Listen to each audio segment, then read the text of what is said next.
us, there's a man up in Harlem saying he was Allah. And again, around the early part of 1965, these same jitterbugs from across the park, same savages from across the park were coming in. I don't know, anybody that know me from Facebook, I always say, peace, my man. Because we didn't say peace God when we was children in this knowledge. We used to see the peace brothers. First thing I heard from them, they come walking around, they was always in unity. Hakim, Shasha, Knowledge God, they would be in unity. They come to the park and they stop. You said, come to the project, they stop. Peace, my man. You got a quarter? I look at these brothers, I say, man, I was getting ready to fight. We were ready to fight because that's what we used to do. But that was that lie. I said, damn, these goddamn rough guys now, all of a sudden they talking about God. And they have such a unity about them, such a glow. They have their Russian hats on, their black combat boots and jobs, and they stopped. And then if you stopped and gave them the quarter or gave them some change, they gave you $1 million worth of knowledge. Filled you up and walk away from them, your head was dizzy, So now I said to myself, this is the same thing that Black Sea Shasha was trying to talk about, So I said, man, them guys we used to fight and stuff across the park, now all of a sudden they talking about peace. And Allah is the God. Black man is God. I said, there's something with them, man. Shasha said, yeah, because they bear witness. I said, uh-oh, they got the same teachings that you got. So, we all got together. Then they start coming into the projects. Even though we didn't get the knowledge from the brothers from the head of Medina, they came and they confirmed it to us. They showed us we was on the right track. So we always refer to them as the firstborn of Medina. Where Shasha now, Black Sea Shasha now, Rashid, he was locked up. Black Sea Shasha now was the only ones in the projects. Firstborn had some dudes, Ali, Bobby Badseed, Going by itself. Yeah, right. But again, the ages that we was only like 16. Saeem and them was like 12, 13, 14. Just going into junior high. Yeah. And then, my woman at the time, she went to a school, photography school. She would come home, start throwing the pork out the house. Then she come over there, I wrote one day, God D. His name was Kamal then. Yeah. And he come home, came over my house with Saeem. Actually, we ride up in the elevator. I don't even know they go in my house. I ain't even a little dude like this here, And I'm saying, these little dudes. One guy in the elevator asked Saeem, what's that crown? What is that crown on your head? What does that stand for? And Saeem said to him, that crown don't represent nothing. I represent it. And then the whole elevator got silent. So when I got up to my floor, which was the 10th floor, they came off behind me. And when I got to my door, they were still behind me. I opened my door, and they said to me, hey, is Martha here? Martha was my sister-in-law. And I said, well, I'll go back and see. So I started walking to the back, and Saeem says to God Deep, he says, oh, that's Eddie the Pimp's brother. So, no, God Deep said to Saeem, that's Eddie the Pimp's brother. So I turned around, and Saeem said, hey, Allah's the God? No, he said the black man is God, and his name is Allah. I would ask my woman, I said, you got these little guys coming into my house too? You got them, well, they ain't out of grade school. What would they know about God? Well, she stayed with that. Every time I try to say something, she tear me up with stuff she was learning from them. So, I tried to fight them. I changed my name and everything, but I didn't believe in that, man.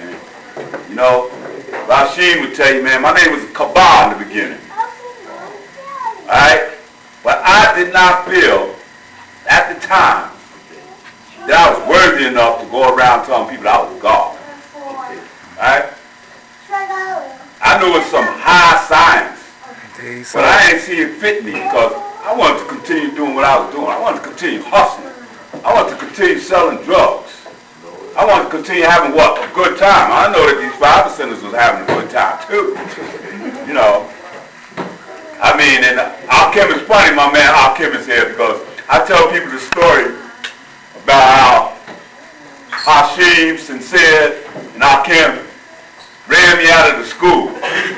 I come up there, man, you know, because I like to study, you know, I like to study. And I would come up there, and I would be bringing, quote-unquote, religious stuff. And Hashim would tell me, man, hey, man, see, I'll take that job to the mosque. That job, nah, we don't pay that here, man. Take that, well, they ran me so bad, I got them trained up to see Allah. I went to the father to tell them what they did to me. He told me, he said, son, that's what's wrong with y'all. Y'all hang out with each other too much. All of y'all think you know everything. He said, go teach somebody that don't know. That's what I taught y'all this for. Not for y'all to be knuckleheads with one another, but to teach he who don't know. You know, you ain't got to be a hangout God to be God. You know, Al-Kim here, you know, what I was speaking about was some spiritual stuff. Though we didn't use the word spirit in our use at all. That was some spooky stuff. So Al-Kim used to tease me, man. I'll come in his presence, and I'll say, peace. He start turning around like this here. He said, you heard something? Anybody hear something? You know? You heard something? You remember that? You know? Yeah. But I mean, what we did as children, I mean, we taught each other. You know, I mean, it's amazing. I swear, it was really amazing to me as I look in this day and time. Again, my son would tell you, I work with youth, not for no money. You know, I got basketball teams and stuff like that I'm always working, not just him. I've been doing this for I'll be 65 Monday. Praise God. Right? Peace. And I've been working. My first basketball team was the 5% Angels. It was my little brother in there. My brother just retired from the Air Force after 30 years. I had another brother that just retired, not my brother, not my physical one. One of these little young guys that was the age of my son, also was on my basketball team, and he's just retiring as a court officer, you know, from the Department of, not corrections, but the court system, you know. And it's just amazing to me, because I used to teach them the mathematics and alphabet by the numbers that they had, they wore on their uniforms, by the letters that was on there, on the name of our teams, you know. And though they didn't become 5%, they all became successful in what they done. Ain't none of them forget me, you know. And like Allah used to tell us, he said, son, this ain't meant for everybody, you know. That's why I said, you know, like baby Dawood Supreme. I got great, great, great love and respect for him. I went to his church. You know, up there, as anybody know, most of the time that one of us expired, Dawood lets us use his church, you know. But I went to his church, you know, because they was having a surprise birthday party for him. And his congregation came around to the school and asked us, some of us to come. And many of us didn't come. But about 6 of us went up there, you know. I remember God Supreme saying to me, he said, you know, see, Allah, not all of us going to understand this, you know. But I never felt so proud of a man, because Allah had told us, man, he said, son, make the people love you. You know. He didn't teach us to go around and talk about what other people believe in. You know. Because one thing about Islam, whether it's our self-Lord and master or whether it's religious Islam, is the tolerance of other people's beliefs. You know, because, again, this ain't meant for everybody. Not everybody can understand this. Even though the earth is 93 million miles from the sun, and everybody on this planet is what? Born to understand. You know, it's the knowledge and wisdom. You got to add that up, right? You got to add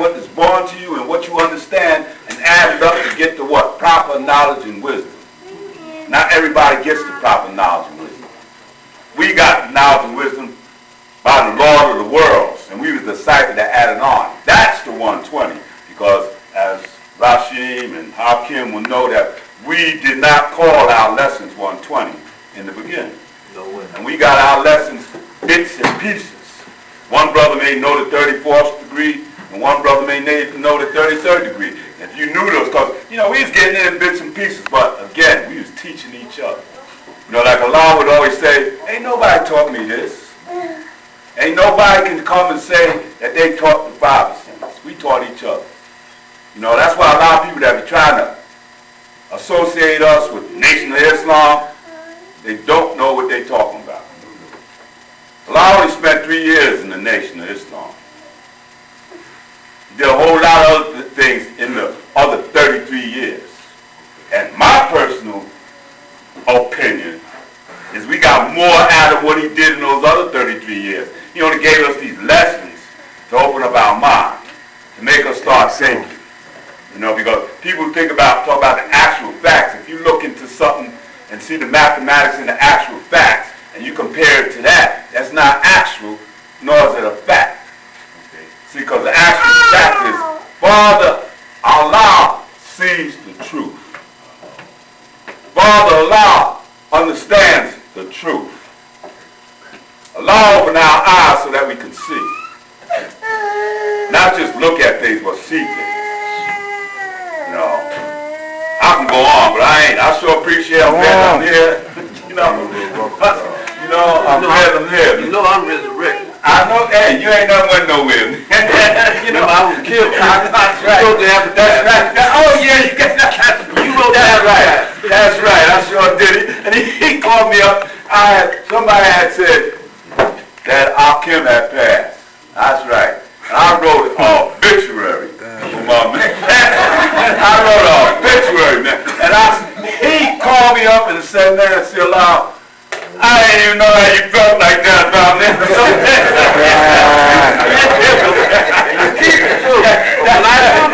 That's the one, right? But that's an example. That is an example of the bond that we had. I gotta mention my man, our brother, Brown C. Shasha, because I was with him to the bitter end. Sometimes I even feel bad because as he went, the whole 6 months that Shasha went in that hospital first and had that first operation, I'll come up there, I'll take him to get haircuts and stuff, and I'll ride with him, help him take care of the business. And I watched him. I said, man, I'm saying to him, man, Shasha, you look good. You look good. You look like he was really strong. I never expected him to expire from that second surgery that he had. But there was a parliament one time, we had weather like this. And Shasha and I was standing there at the parliament. I said, no, Shah, people ain't come to the parliament talking about they think it's going to rain. When we was children in this knowledge, we not just believed, we knew what caused rain, snow, and earthquakes. And that was us. We controlled the weather. Weather didn't control us. That's right. If it was raining, we brought the sun out. That's right. So rain and stuff. So I said that to Shasha. Shasha said to me, he said, Sila, as everything, when people add on and it grows, it gets mixed with, diluted in all kinds of forms. Because it ain't got, a lot of people think this is about religion because they associate God with religion. A lot of people come amongst us, then they, once their mind gets opened up, they start studying other things. Egyptology, they want to be Egyptians. Or they want to be Moors. Or they want to be, whatever they start learning to study, they go into it, they get into it, man, and they start bringing it back. I seen a flag that the Nation of Islam had. It got 2 crescents on it and a star in the middle. And got out 8-point star around it. They want to be us so bad, but they don't want to be us. Because they still want to stick to their beliefs. You know, I mean, they got that Master Farad Muhammad, who, I ain't got nothing against Master Farad Muhammad. But you know, like Shamgar used to tell me when we was children, he used to say Master Farad Muhammad was a half original man. And he did good and bad. The good he did was teach Elijah. The bad he did was lie and said he was Allah. You know? I mean, Allah used to say about Master Farad Muhammad and about Jesus, he said Master Farad Muhammad is Allah, where's he at? Don't you think we need him? If Jesus is the Allah and coming back, where's he at? The world needs him.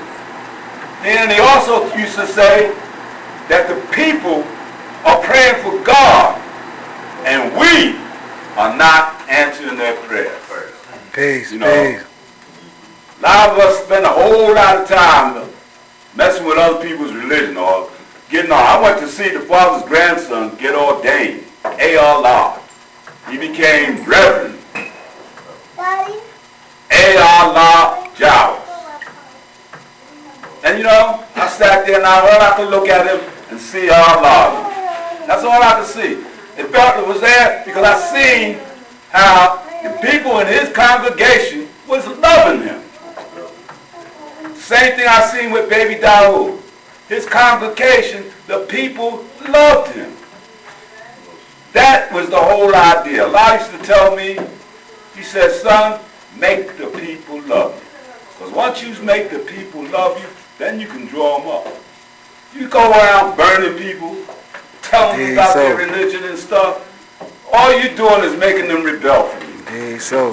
You know, you go around talking about the white man ain't God, and then let's say something happened to one of your children, and they be in the hospital, they be on the operating table, and their doctor is white. I bet you believe that he's God then? You know? Because he has your baby in their hand. If the white man can't be God, who was he for 6,000 years?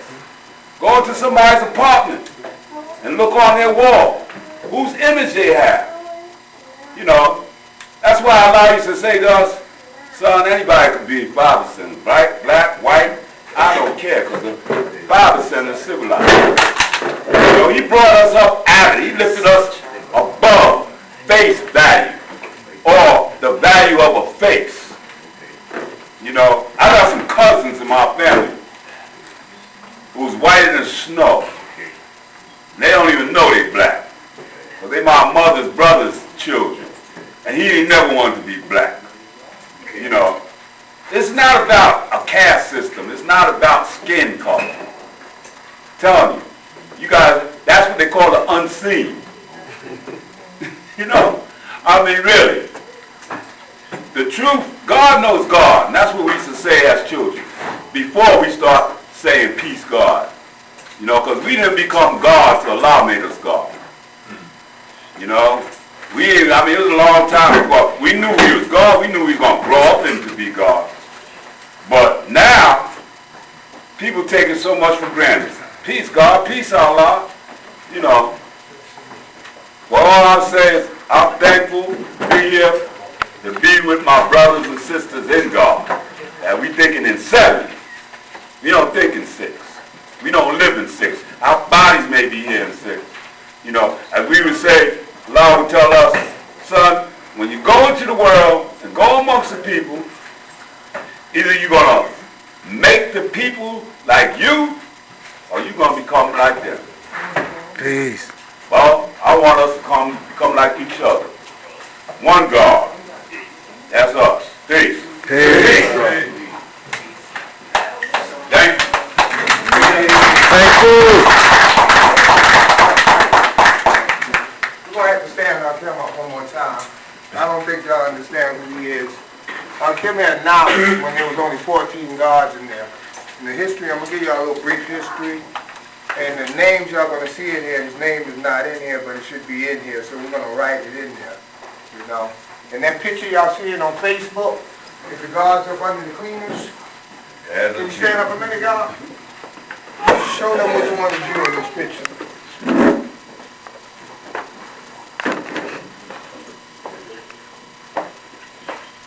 You recognize yourself, man? You Yeah, he do. look like you. Allah make sure he make me the handsome one. I am the third brother coming this way. That's that picture y'all see in the clean with the guard. Indeed, Young so. man right there. This is Sahin, who was short fella. That's Bila. And that young man right there is Akim Allah. That's Shasha, young man. That's Shasha. That's my rhino. That's what I used to call him. That he hit like that. Hashim, Mary Ann, his wife, and their baby daughter. Yeah, I can. I'm trying to figure out who's this y'all brother here. I can't make out. That was Hashim's friend. That was the little, who? This one. Yeah, that was Hashim's man. brother taught him. Yeah, right, yeah, Oh, okay. yeah. All right. They used to think that was, yeah, shot. No, we is not. I Kasim, thought you like right? that. Kasim? Kasim, Yeah. Oh, okay. You should have been down here. Did y'all know that Justice's name was Akbar? Yeah. Did y'all know that? Yeah. Oh, okay. So that's how we met. Allah, you Akbar. You get it now? Okay. He changed the name later on to Justice. I always like Akbar. It was more profound to me. You know what I'm saying? It made God even better. His brown things ain't great. That's what I'm talking about. And especially when I'm watching TV, I see the Arabs on the attack. Allah, you Akbar! I think, go ahead and pick it up. That's what I'm talking about. You know? Yeah, one thing about CLI said when we go into the projects and used to teach them, that was one of our first slangs also. Wassalamu alaikum. Peace unto you, brother. Because actually our teaching was coming from the mosque. Alhamdulillah. Allah is the greatest. When you call me, I get it. Yeah, we came a long way. And I'm very proud of seeing how this nation has grown and what y'all have accomplished, especially in my absence. Y'all are very motivated people. Peace. I like that. Y'all should stand and get y'all selves in a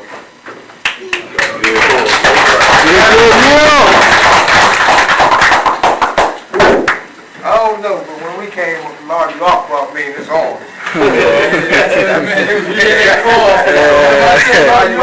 That's the war cry. That's right. That's what you did when we was at the show and prove when we went to that store. He was ready to fight the whole store. That's when He messing with CLR, it ain't happening. Peace to God, I like to call Peace. the Minister of Information. If y'all don't know who that is, that's now the law. Peace, God. Peace.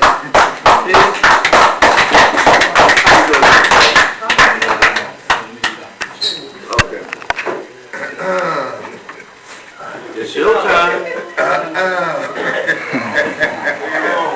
I don't know where.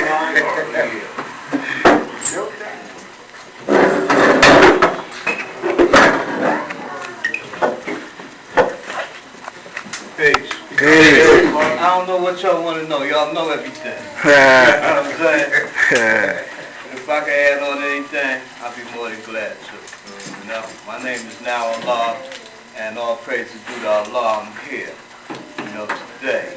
I'm thankful that I'm still here. I had the pleasure of seeing Almighty God Allah myself with my own physical eyes, and being with Him from the highs to the lowest, which in my mind is from Mount Morris Park to the Parliament to the basement where he shot crap, you know? And, you know, I'm just, you know, grateful that I had the opportunity, you know, to be here with the knowledge and still be here today with it. When I came to the knowledge, you know, it wasn't intentional, you know? I grew up with, you know, around brothers, and, you know, we was all always tight. You know, the brothers that was my age growing up. You know, we stuck together, we did things together. When I was young, you know, if one of us got a pair of skates for Christmas or whatever, then we would try to share. One brother would skate, then he'd let the other brother skate, then one of us would take the right skate and give the other one the left skate, but that ain't work out, so we get a 2x4, separate the skate, put one at the front end, one at the back end, get a milk crate, nail that down to it, and we have a scooter. Then we could give our homeboy the other skate, and he could have a scooter so we could ride together. That's how we grew Creation. up. When people say that we wasn't brothers because we ain't had the same blood, we had cut ourselves and put our blood together so we could say we had the same blood and be telling the truth. You know what I'm saying? That's how we was. We was close like that, you know, growing up, the brothers I grew up with. We did things together. We had our scooter. Now, my younger brother, he was 2 years younger than me. And my old one, she made me take him. If I wanted to do something, I had to take him with me. You know? I'd be really upset about that. You know? It's a little dude, I got to take him with me all the time.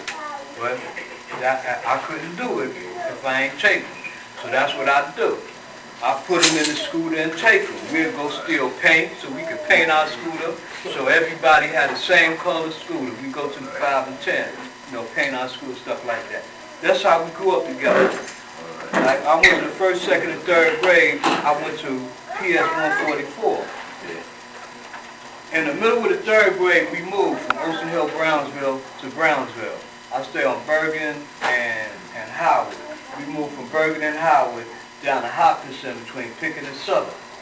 Now, there was a school right down the street, but I didn't change schools. My old work kept me in the same school to finish out the 3rd grade. So I would walk back up to Howard Avenue every morning, you know, to finish the 3rd grade.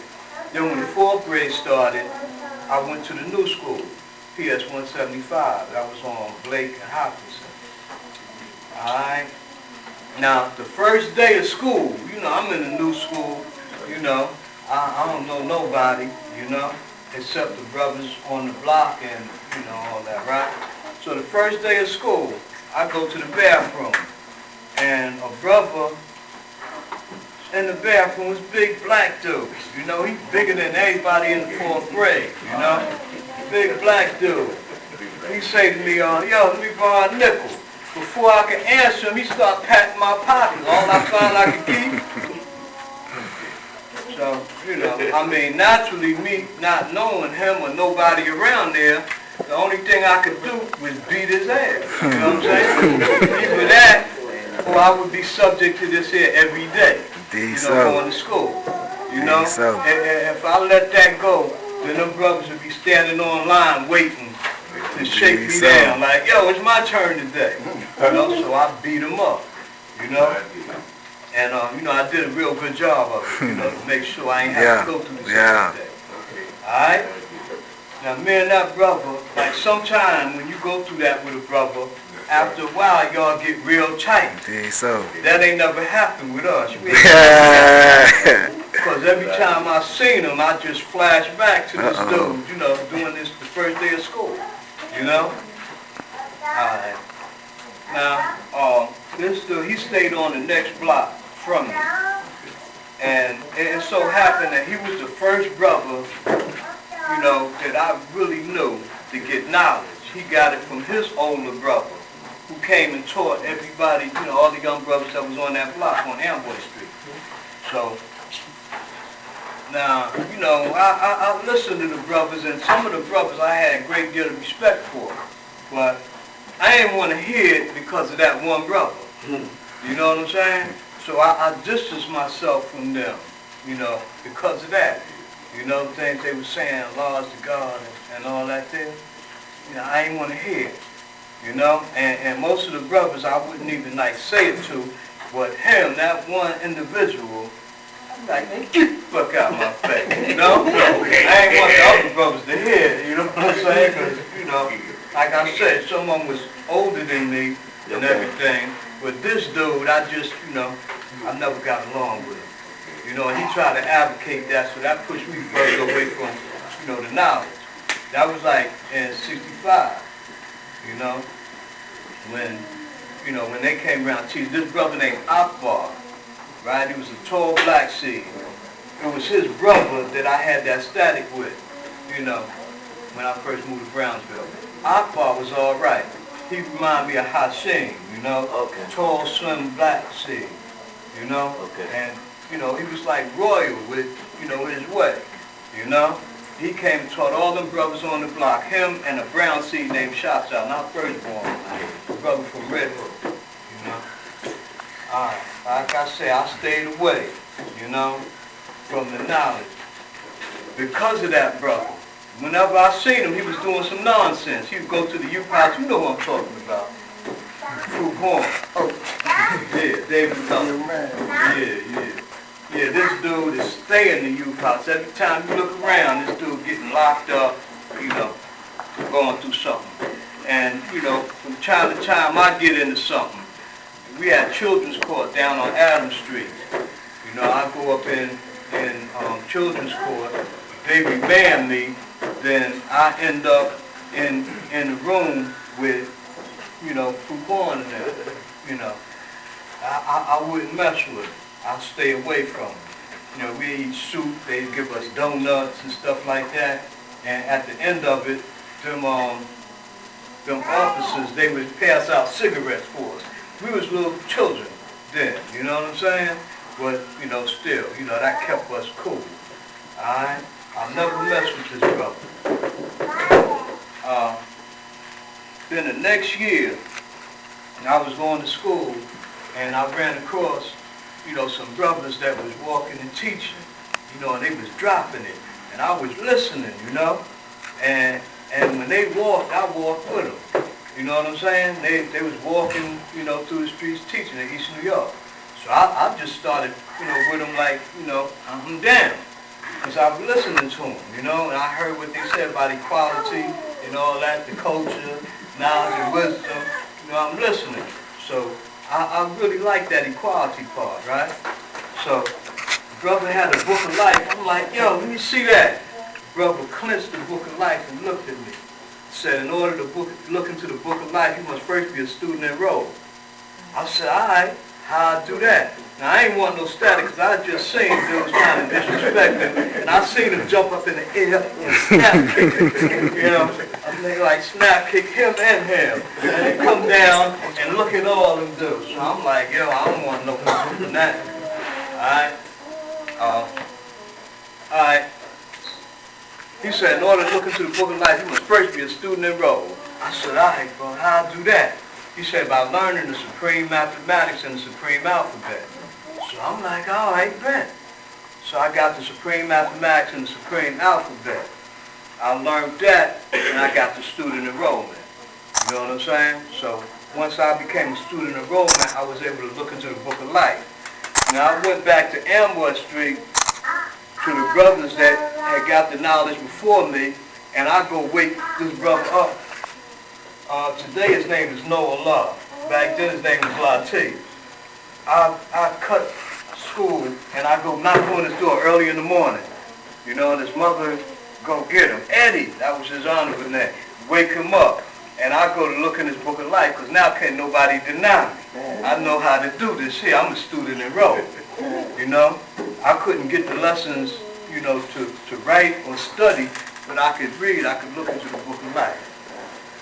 You know, and, you know, we started learning, you know, different things about this knowledge, you know, that was beneficial, you know, to us. It wasn't no, you know, high science, you know, at that point in time. It was little, you know, basic things that we was taught, you know, like respect.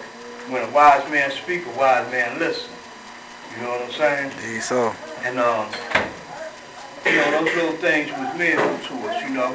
It was, you know, when a wise man speak, a wise man listen, that means if we all together and one brother speaking, everybody listen. You don't be doing that sideline stuff here and there. That way all minds can become one. Yeah, so. You know, and this is how we learn. This is how we grew. You know, so we all knew what was on each other's mind. You know what I'm saying? Then, you know, we learned different things. All the knowledge, everything that the father taught a brother, that brother would go teach everybody. You know what I'm saying? Now, when I first got it, the father was in Matawan, so I never seen him. I knew Allah was God, you know, the black man, but we ain't never seen him because, you know, most of us wasn't fortunate enough to go to Matawan at that time and see the father. But whatever he told the brothers that would see him or the brothers that he would write, they would come and tell everybody. And whatever he told them, they would tell us. So this is how we taught, you know, the knowledge of Allah. And, you know, it was, you know, basic things that the father, you know, was born to us that, you know, we embraced. You know, he'll tell us simple things like, you know, when you spit, don't just spit like, just spit. You know, he said when you spit, spit down because the wind could take it somewhere you don't want it to go. You know what I'm saying? He tell us things like, you know, when you with your brother, you know, you be with your brother. You know what I'm saying? You don't, you know, leave your brother. Whenever y'all go someplace, y'all go together, y'all stay together.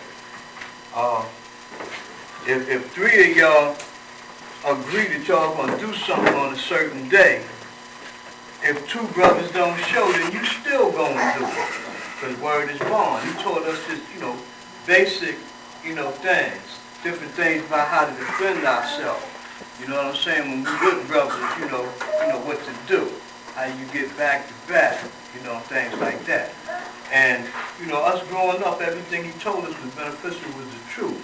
And before I ever seen him, I knew Allah was the God because of the brothers that had this knowledge. I knew the only one they would listen to would be God. They ain't listen to their mama, to the teachers, the principal, the dean, nobody. Police, you know, nobody. Police, the Mayor. the reverend, nobody. So if they listen to this knowledge, then that man had to be God. You understand what I'm saying? Yeah, so. There was things we used to do that one of our homeboys that was with us, we might have to leave him out.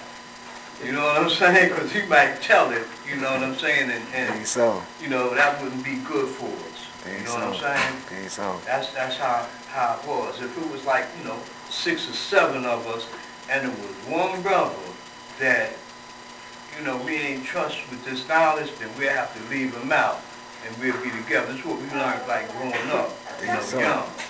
You know, and we used to do a lot of things growing up. Like I said, we ain't listening to nobody.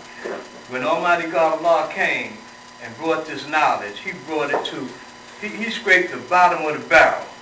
That's you know, what he get. he could have went to any school, a university, and started teaching, you know. But the father being all wise, I would say that he knew if he did that, one of us would have went and punched that brother in the face and he would no longer be a part of the nation.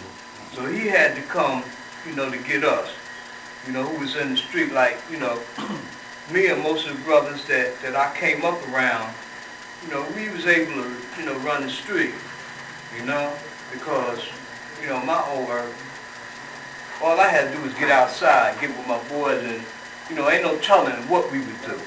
We would be at 5 and 10 stealing, you know. We learn how to, you know, like, boost different stuff in the store, and then we learn how to tap tills when you press the no sale button and hold the drawer so it didn't pop out and make that fling. You know, then we could dip in there and get some money. We were so young and so dumb, we ain't even go for the dollars. The change was money to us, you know? And, you know, that's how we came up. But, you know, us getting the knowledge of Allah, that's, you know, what made us start becoming men at a very young age. You know, he gave us the discipline, the lessons, you know. At first, we had all kind of lessons that we used to quote, you know. But then the father, like, weaned us off of that and had us, you know, become, you know, with the, you know, lessons, 120, you know what I'm saying? Student enrollment, lost found Muslim, lesson number 1, lost found Muslim, lesson number 2. We had to learn that right and exact, word by word. You know what I'm saying? And it ain't make no sense, and you know in the 4th degree and the 1 to 14, if you ain't know the 1st, 2nd, and 3rd degree. It ain't go like that. You had to do it in order. And so. it would be somebody every day that would examine you and make sure that you got it in order. You know what I'm saying? And we ain't play with the mathematics coming up. This was real. If a brother said he know 120 degrees, the first thing we was doing was going to a degree and asking them. And a lot of times the hard degree, like the 4th degree, the 9th degree, the 8th degree, you know, like those was the first degrees I learned. You know, I cheated. You know what I'm saying? But a lot of times the little degrees is where you would get a brother. Like, what's the 31st degree and the 1 to 36? Then what happened? They'd be froze. And understanding the wisdom. Because they ain't gonna have the power to deal, you know, with degrees such as that. Now, if you don't know 1 degree, you don't know 120. If you say you know 120, and any degree you don't know, you just like, you know, forfeited your word. You know what I'm saying? Because if you don't know 1 degree, you don't know 120. You know 119, 118 or something like that. You do not know 120. And when we examine brothers coming up, it wasn't so we could make ourselves look greater than them, because that wasn't the teachings that we got. It was because if a brother say that he was like us, then he had to know what we knew. Just as true. Because the chain is strongest, its weakest link. So if we all together and that brother don't know what we know, then he making our whole chain weak. So we made sure that everybody that said they had this knowledge knew what they were supposed to know. And we went all over, everywhere. We heard somebody was talking to knowledge in another neighborhood. That's where we went. You know what I'm saying? We went to examine and make sure that they knew what they were supposed to know. So everyone that represented this knowledge would represent it right and exact. You know what I'm saying? That's how we did. We taught. And that was the knowledge of Allah. It wasn't, you know, like all that stuff that we did before that. You know, all that was dead. All that fighting and whatnot, something break out, we just stab everybody we ain't know. You know? When we got the knowledge, all that was dead. You know what I'm saying? We did the knowledge and learned, you know, who was around us with this here. Now, I say everything that the Father was born, when we heard it, we taught it. Because wasn't nobody lying on the Father then. Wasn't nobody making nothing up, saying Allah said this or Allah said that. That was not going down at that. When you said, you know, when you talk about Allah, it was the truth. You know, the absolute truth. Because if it wasn't, I would have been crushed before it even got out. Nobody made up nothing about the Father. The fear of God. The fear. Right inside. So you know you're going to get it right.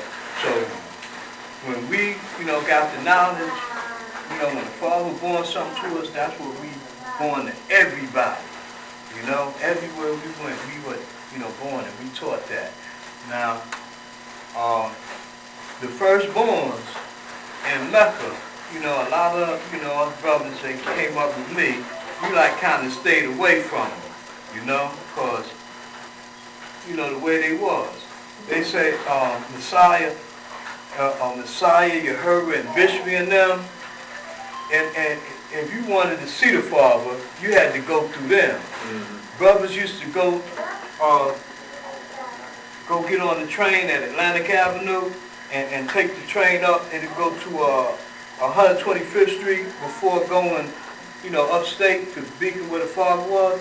If you got on the train, then the firstborn would be at 125th Street, walking through the train looking for brothers. Hey, yeah, where you going? They would make you get off the train and go back home. You had to go and see Knowledge God. If you was from Medina, if you know Knowledge God, go see Knowledge God. We don't know you. That's how it was. And then brothers was saying in order to teach this here when the Father was away, that you had to be qualified by the firstborn. You had to be ordained. And the brothers I came up with wasn't going through that. Because the brothers had something they called the charif. You know what I'm saying? Which is paying the poor rate. You know what I'm saying? That means you had to give up a portion of, your currency, to the brothers to pay the poor rate. Where I come from, Medina, we called that punk dues. Brothers were making you pay punk dues, So we tried to stay away from that, and said that we was qualified to teach what we know, because that's the knowledge of our law, that we ain't had to be ordained, In other words, we going and being taxed, we could teach, that we would ordain ourselves and be qualified to teach what we knew,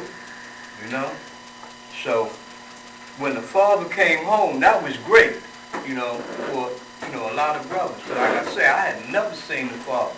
The only way I knew it was from brothers telling what the father told them, or us reading letters that the father would write. You know what I'm saying? We, get to read the letters, and we'll know what was going on. A brother named Barkar Law, he came on the corner one day on Pennsylvania. Barkar was a tall brother, you know what I'm saying? Tall and slim, He was a great brother. He was one of the original brothers that started taking pictures of the father, the nation in the beginning.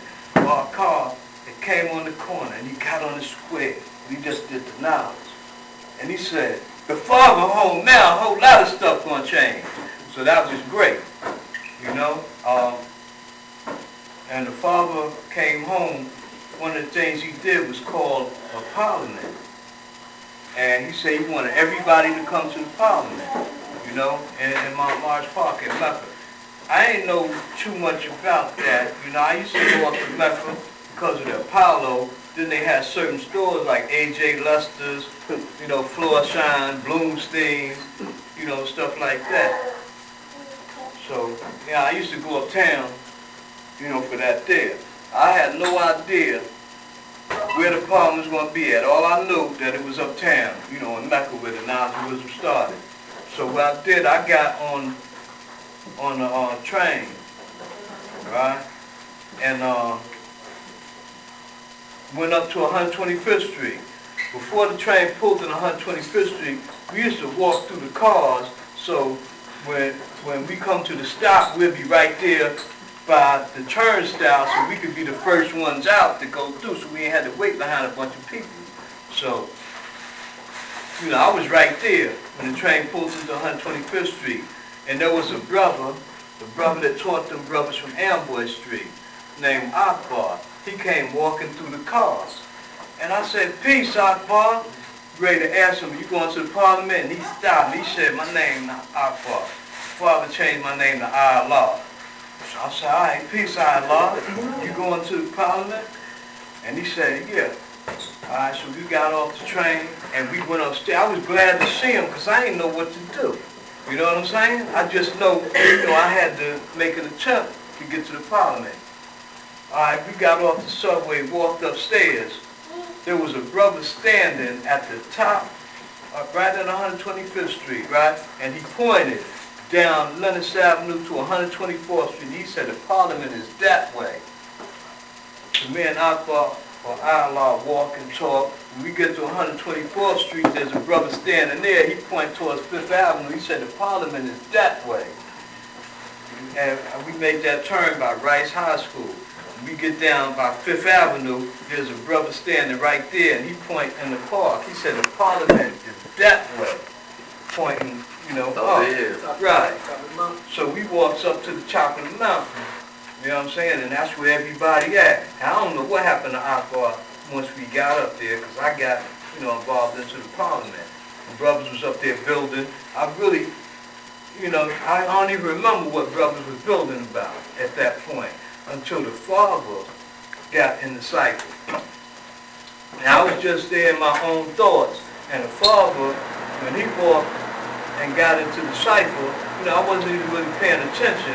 What I knew was Allah, because he said, peace. And everything got quiet. When he said, peace, it was like the world had stopped. Then everybody said, peace. He got in the cycle and he started building. He started speaking about the prodigal son, and he started dropping some science on us. You know, that was the first Parliament, the first time I had the pleasure of meeting Almighty God Allah, you know, and knowledge and different things that was going on, you know, amongst the nation. We was doing a lot of things, you know, in the hood, you know, being with the brothers where I came from. And at that time, like, you know, you heard brothers speaking about experiences we went through being young, you know, like, you know, drugs and, you know, all that. That was a part of our reality growing up. You know what I'm saying? And though the father, that wasn't his teachings, those was things that we did and we got amongst each other.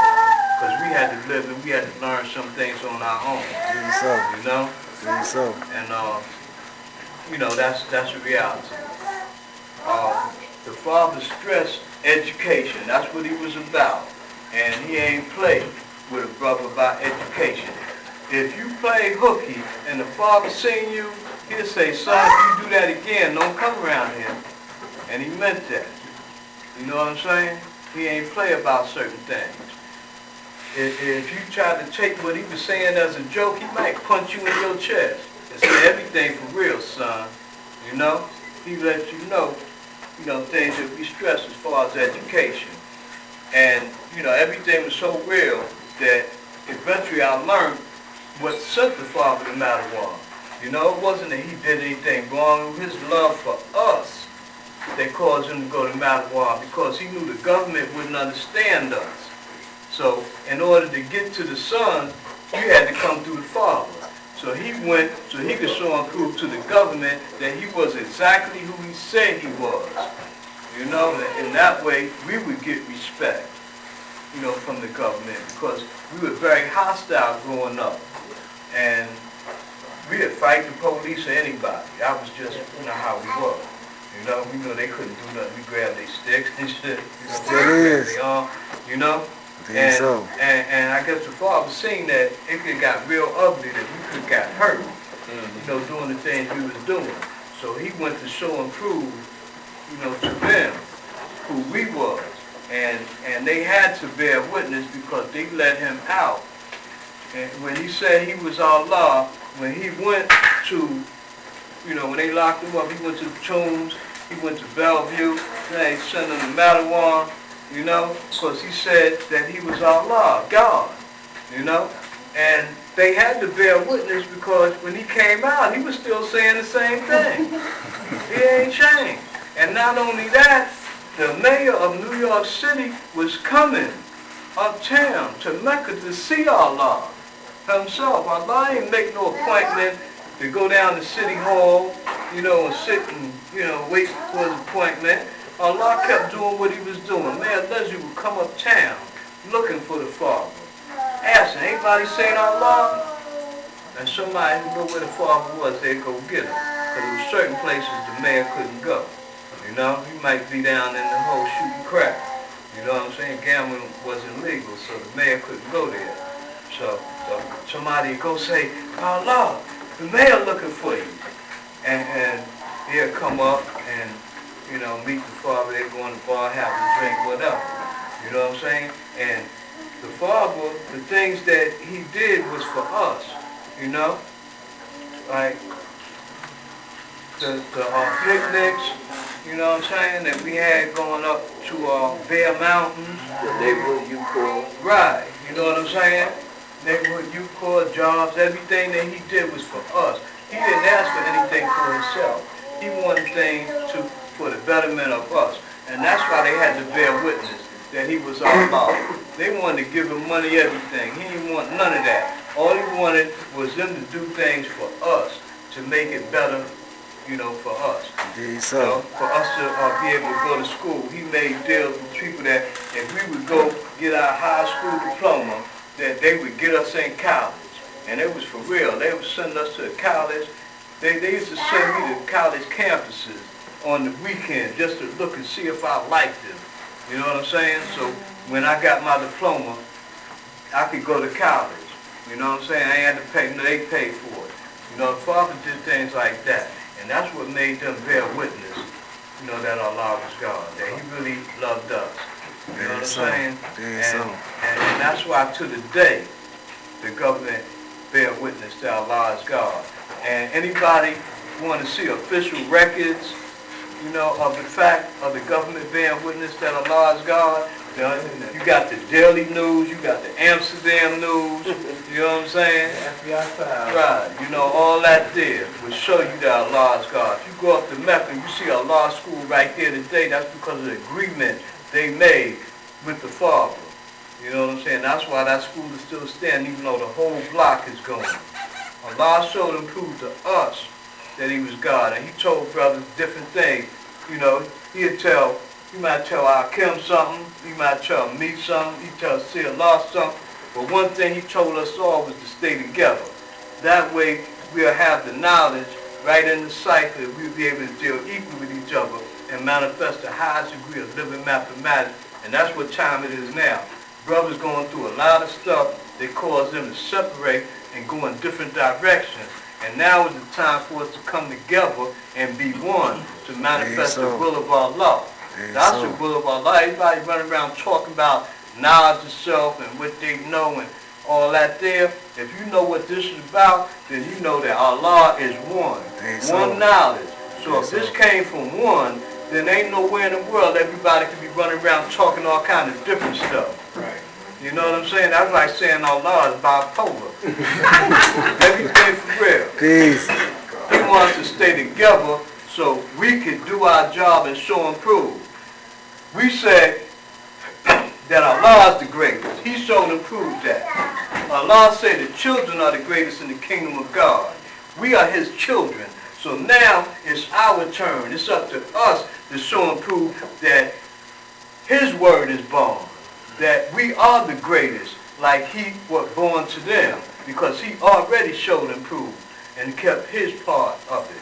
Now it's up to us. So anybody that be with that unlike shit, ain't nobody even got to say nothing to you. But we know what you about. You is not about the knowledge of Allah, because he wants us to be one, and he ain't even stand brothers should be arguing with each other or none of that. You know what I'm saying? He'll say, man, stop that. You know, he wouldn't allow, he ain't have it. He'll say, talk about something that y'all agree on. You know what I'm saying? Whatever he manifested, it was for us to be together and build and show forth and prove that we are the greatest. And that's what time it is now. So stop wasting your time with hard-headed niggas that's running around doing some contrary shit that always want to be arguing and fussing about nonsense. Get together with the young if necessary and teach them how to come together, how to do things that will be beneficial so we can have the things that we need to build our civilization. Food, clothing, and shelter as part of the jewels that is necessary for us to survive in this world. So we need to learn how to grow food, we need to learn how to build homes, we need to learn how to make clothes, and we can do that, then we'll be all right, because everything we need to do that comes from the earth. We just have to know how to take these natural resources and make it the way it's supposed to be. The devil told us how to eat the wrong foods. Now we got to teach each other how to eat the right food. Because food is what's killing us, eating the wrong foods. You got the Food and Drug Administration. You eat the wrong foods, they give you some drugs, and that's what they administration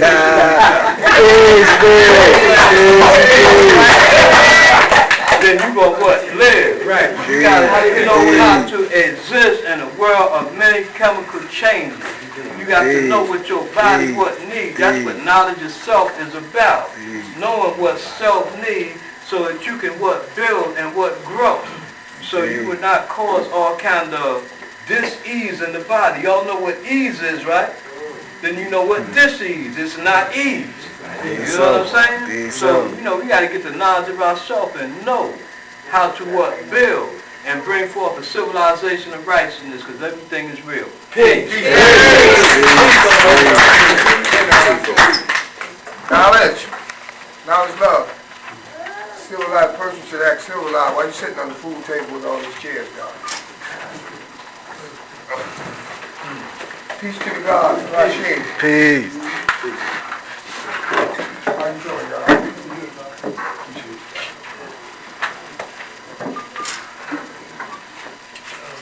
Some black seed now, inshallah. Peace. name is Rashid Peace. Allah. I'm firstborn Rashid. I am the Rashid, so let's get that clear from the beginning. I am Rashid Allah.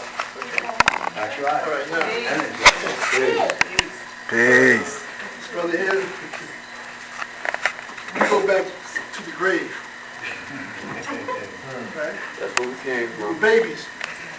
We was deaf, dumb, and blind. Deaf, dumb, and blind. But we have mad love for each other then, right, bro?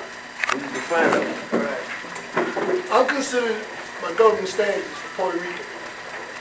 I speak Spanish, I write it, I read it. I went to jail for shooting white people. Okay? Peace. I was Nazi quality degrees. No,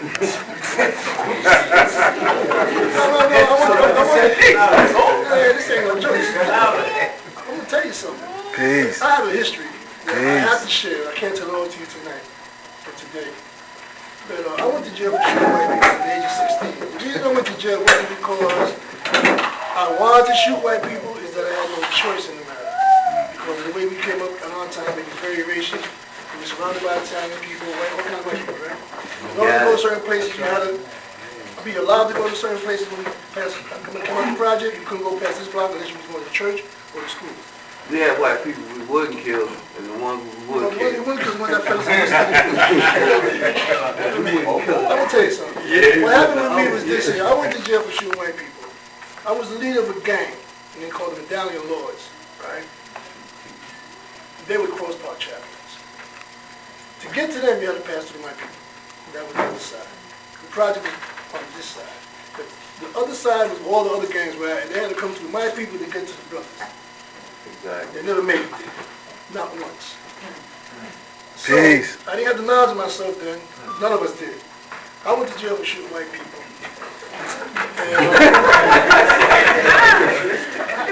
Give him another certificate. I need some medication, that's what I need. Anyway, when I went to Rikers Island, I ran across one of the guys who was a member of my gang, and my word was law, you know. I seen him hanging out with the Muslim brothers, and I said, yo man, you better stay with the Muslim, they're going to go crazy. He looked at me and he said, if you don't get yourself together, brother, I will take your head from you. He shocked me, because nobody talked to me like that. None of my people talk to me like that. So I said, in order for this man to talk to me the way he's talking to me right now, with that attitude, I want to find out what they're telling him. And when I found out that the white man was devil, I said, that's mine. I'm with this. Peace. Because I went there for having, you know, a history against white people. And what happens with that is my original reason for coming into the knowledge was racist, you know, like everybody else that I know. And it was a racist situation, but you learn, you grow and you learn. Indeed When I so. come home, well, I was in that, these brothers taught me a lot. Elijah's teachings, right? So I knew the laws of God. I paired with the laws of God, but I didn't know the laws of the street. I thought it was Farah.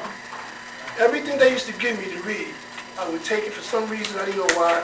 Overnight, I would have it like that. There was a lot of jealousy that I was on your baby, older Muslims, this and that. And I couldn't understand why the brother that was teaching me in prison, when he left, why the rest of them shunned away from me. They wouldn't give me no more lessons, and I was hungry for this. So I came to the conclusion, while I was still in Rikers Island, to say a salat to Allah. I said, listen, I can't make any of these brothers. They're not treating me right. But if in any way you can guide me back in the right direction, when I come home, let it be so. He waited for me when I came home, Hashim. Walking down, she thought I was fly, you know, cool and everything. Hashim says, I'm leaving, I'm saying, like, you know, here come Hashim. I said, peace, brother, how you doing? I said, what's up? When he finished with me for leaning on that mailbox and disrespecting him, he had me standing straighter than straight. But that's the day that I came into this knowledge as the son of Allah. When he told me the law was in the street, I said, I want to see it. Where's Farad? He said, I ain't no Farad. So it took a minute. This is not an overnight thing I'm telling you about. But this is some of the ways that the knowledge came to us. The knowledge came to Allah in so many different ways. After that moment, I was a Puerto Rican brother, spoke Spanish, and the guards knew that if they can get a hold of me, the power I have over the Puerto Rican brother, you got it. And that's what I did. Hashim said, this is what we're going to do. You are a ruler. My name is Hashim. Your name is going to be Rasheen because you are a ruler of your people. All right, man. Let's go for it. I went and started teaching the Puerto Rican brothers. They came in droves. They came out, Little Ali, Crazy Joe, the whole crew. And we were, there was always a clique. We had this automatic clique. It wasn't about, oh, you Puerto Ricans, and we were all one people. We were told that we were one people. And even the Lord told us one time, he told Justice one time for messing with the Puerto Ricans, the old man Justice Akbar. When he went out there messing with the Puerto Ricans and he came back all shredded up. Right. You know, he fought with the father. The father got shot after the father got shot the first time. Then, Justice went down, walking through Stanley's Harlem, and Justice had did something he told the father about. Then Puerto Ricans came out the trees, on top of everybody. Justice called himself rolling up his sleeves, ready, Allah was gone. Father, is you crazy? Father took off on him. He called up the father, said, let me tell you something. Back in Puerto Rico. He said, that's Jesus. He said, they just like us. They're born warriors, man. What is wrong with you? So that's how Allah got into that with justice, right? Right. So these are just some of the ways the Lord taught us about who we are as a people that are not separate from each other. And they teach us that we are all different. That's another lesson you all understand. That, right? Okay, so. I'm going to tell you a story. When I was in prison, I went back to prison after that. When the father went away, a lot of us went back to prison too. I was in Clinton, Dannemora, with Igar, Raleigh, a few other brothers. And there was this brother that was the warden's runner. And he had a dream, right? And he sent people to get me. Tell that brother what I'm talking, I had a dream about it. So I'm thinking, what kind of crazy stuff? I get strapped out, knives everywhere, razor blades, But I go to talk to this man, he was very humble, and he told me a story about this dream. And that's why, as I look at you right now, when you hear this story, you understand what I'm telling you about. He told me that the dream dealt with a young man who came from one side of the country to the other side, from east to west. And as he traveled across the country, he stopped in a variety of towns, cities, hamlets, whatever. And everywhere he went, there was dead bones. There were dead bones. But as he passed out of these towns and cities and hamlets and whatever, townships, them bones came alive. And he did this all the way across the country. Wherever he went, them bones came alive. He gave life to the bones. He got all the way to the other side, and there was water. And he knew his destination was on the other side of that water. He said, my followers, he said, I have a bunch of followers. He said, they built me a raft for myself, and then they built a raft for themselves. And we started crossing over to the other side. We get halfway there, and all of a sudden, the water started churning, all kinds of tsunamis, all kinds of turning water, everything was chicken. My raft snapped, right? And I started to drown. And I was reaching for my followers to help me, right? They turned back and left me. Right? They turned back and left me. So he said, all of a sudden, when he thought that I was going to die in that water, we were in the open sea somewhere, he said a big wave came along and carried me all the way to the other side where I was going. He said, when I got there, everybody there looked like me. They were all air-like. And they were waiting for me. Right? They were waiting for me, and they opened their arms up. Beautiful, beautiful number, a sea of beautiful, beautiful people, righteous people. Might have been a rainbow color, I don't know. And out of this whole multitude of people that was waiting for me on the shores, he said, a man came out. And he said, when he looked into this man's eyes, they were Asians. There was no birth record to him. This man walked up on me, right, and I turned around. When I turned around, the ones that went back to the other side, there was total chaos. Earthquakes, all kinds of, the land was falling apart, the sky was falling on them. Total destruction was happening. This man looked at me, and he said, all you got to do is say the word, and I'll save you. So, thought about it. As I turned to look back, that's when the dream ended. I've had a lot of disappointments with our people, within the nation, outside the nation, friends, family, you know. But that dream has always stayed with me because I know that my answer, if that dream would have came true, that's all I say. Because there's no way in the world I would have said, let him die. But he didn't teach us that. He taught us to love beyond the love that people don't know to have. So right now, even though when we have disagreements with each other, a lot of times, sometimes we just have to walk away. But don't ever give up on yourselves. Don't ever give up on each other. Because that's what it's all about. They want to put this in us so that we have a reason to say this ain't what it is, this ain't no good. You know? These things that happen to us for a reason, so that we would be here today to let you know what we went through and what it is we have to do and why we do it. We're not here by chance. We're here because we want to be here. I'm here because I want to be here. I've been shot,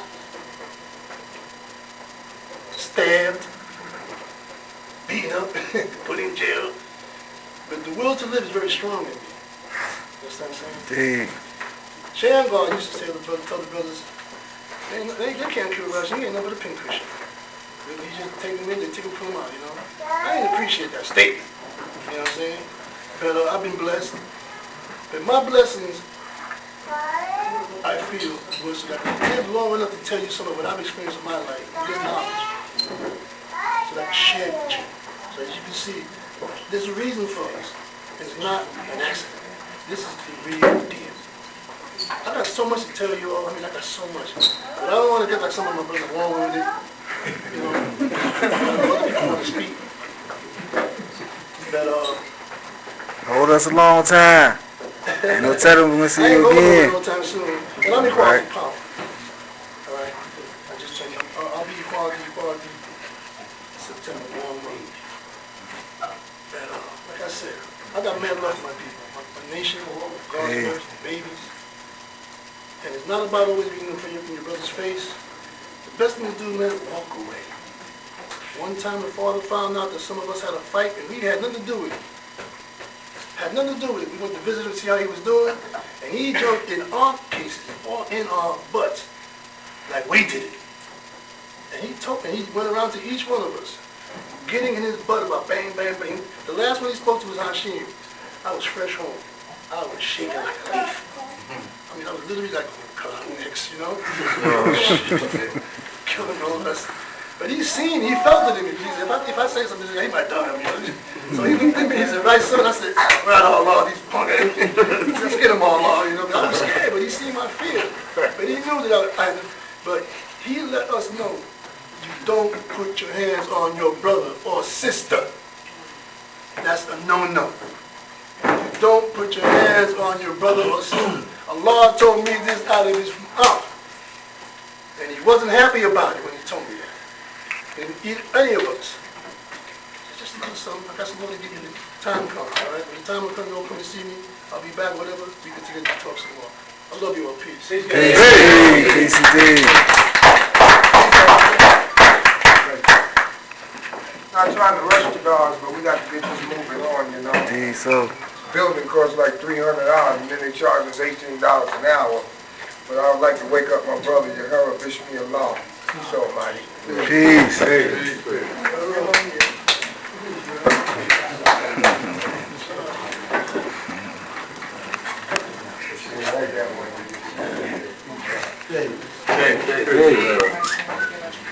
All these old guys was talking. I was 11 years old when they were teenagers, so I couldn't go a lot of places they can go. But speaking of Sahin and them, right, they lived in Mecca so much, I didn't know they was from Medina. I thought they lived in Mecca all those years until 67. That's when I found out that they actually lived in Medina, because they were there so much with the Prophet.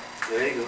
With a baby or with Messiah. There you go. I mean, every time I turn around, I see these cats, man, you know, I thought they was actually from Mecca. But right now, it's a little twist going to be told because I'm not from Medina. I'm from out of Mecca by way of Piedmont. Right? And I got knowledge, like I said, I was 11 years old.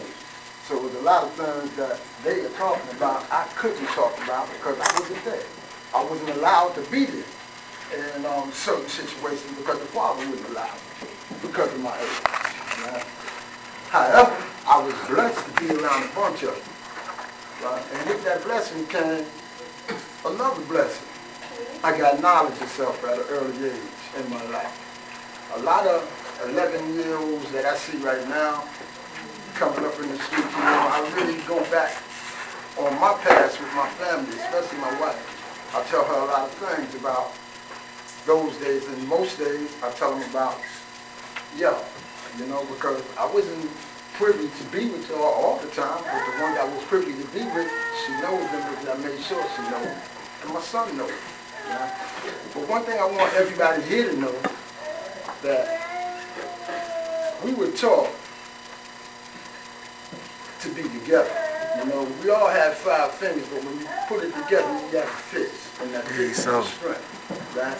And we was taught like that there by the Father, not with just his words, but his actions as well, because he would tell you something today, and you would see him do something tomorrow, and sometimes you would think it's contrary, but if it wasn't contrary, all you got to do is open your eyes and understand what he did, why he did it. I remember when he told us, man, to put the suits back on. I was 13 years old. I went the fuck home, excuse my language. I put on my suit. I ain't own a pair of shoes at this time. I was telling my wife about it. I had a pair of white Converse sneakers, but I had a gray double-breasted suit, a white shirt, and a red bow tie that he said, if you got to wash this every day and iron every day, you come out your house, you be presentable, and you have that suit on. Right? That's what I had to do. Right? That's not only me. I'm talking about it was me as an individual. No, it was a bunch of us, And like I said, I wasn't in Medina. I was in Pelon at the time, right? So all of us, we had our suits on, right? This is a part of the history that a lot of brothers don't get, because a lot of brothers, when they talk about the Father, they talk about, well, the Father did this, drinking, the Father did this, smoking, the Father did, all right, he did all those things, but did any of y'all get the part when the Father said, for us not to do that? Did anybody get that part? So that's the thing that's missing out in the teaching, because this what make things, so to speak, go to the left nowadays as going to the right, because people that know are not saying. And you know what? Saying is not going to make you look bad, because you didn't do. That's a learning, a stepping stone for you. We all have to go through things. Think about it. Coming up in your own household, your mother and your father tell you don't do things. You wouldn't do it any goddamn way, and you had consequences for it. We all had consequences for the things that we didn't do that he told us to do. We had consequences for it, and he knew it was going to be consequences, and that's why he told us not to do those things. Because he knew it was going to be consequences, and he didn't want us to suffer those consequences, because he suffered it. He watched Messiah and them go down from shooting heaven. He told us don't do it. Right? He knew about the making of the devil, so he told us don't fuck a white. Excuse my language again, a white woman. You got brothers nowadays marrying white women and trying to justify it, but that's not our teaching. That is not our teaching. Our teaching is to be civilized people. Our teaching is to teach civilization to others. Our teaching is to save the baby. I don't know how many times he really reiterated that. Save the babies. It's about these kids. It ain't about us. It's about them. What are we going to do to pave the way for them? Like I said, it's a little twist in my bill, because my bill is about what we're going to do as a nation to promote the teachings that the Father gave us. The Father gave us something real powerful and potent. Now, what are we going to do with it to broaden the base of this nation? I'll tell you what I did. So what we do, we learn from what we do, and we take the Father's teaching by showing the people that we don't just listen, or we didn't just listen to the Father, we even acted on it. Even those of us that went to jail. You did time, I did time too, God, because the Father told us not to do a certain thing. I did it, and I paid the consequence. I stuck up in my life. He told us don't take nothing that don't belong to us. That don't belong to us, and I did it. So I had to pay for that. Right? But right now, what I'm so honored and glad to be able to share with y'all is that out here in Region 4, what we doing now, we are holding education that so improves out here. To show the building and the greatness of this nation, that it don't just start and stop in Mecca. That it don't just start and stop in Pelon. That it don't just start and stop in Medina. You know, when the Father gave us these teachings, he told us to go what? Out and what? Teach. Not just keep it to your what? So, because it ain't for you as an individual. He gave you these lessons and he told you when you go out, bring back 10. You know, don't go out and just keep this and hoard it to yourself. He said, go out and bring back 10. Let me see what you're doing with this. How many of us actually did that as a kid when the Father was alive? Let's be real about it. You know, a lot of, I ain't saying none of y'all didn't do it. Listen, I ain't saying none of y'all did, because I know what y'all did in Virginia. God, remember, I was a baby, watch y'all. You know? But I'm saying, look at the nation. Right? We still move leaps and bounds. Leaps and bounds, you know? But you have those that, for whatever reason, will tell you that there's no growth in the nation, there's no this in the nation. That's because they're not part of this nation. Because if they will always see the growth and development in the nation just by looking at the babies and the women in the nation. Hey, so anytime you want to judge a nation, look at the females in that nation. You know, when you look at the females, when you see the strong female, you don't know, that's a strong nation. I know my is strong. I don't wait for nobody to tell me about that. I watch her every day. You know, I see how she do with my children every day. So I give her praise every time I'm out and about. You know? So. And that's her right there, Queen Honey Joe. She don't like this, but I always do this. You know? But I'm going to sum this up by letting you know we have our show and proof coming up in July. I have Black and Ticket there that I'm selling $1 ticket, right? And all this is to help us promote the show and proof, the educational show and proof that we're having down here. Right? With that, I'm going to say peace. Peace. We appreciate you. We appreciate you being here too, bro. Peace. Kind of scared. I'm kind of scared to call somebody up, but I'm going to call my brother Divine Prince up right about now.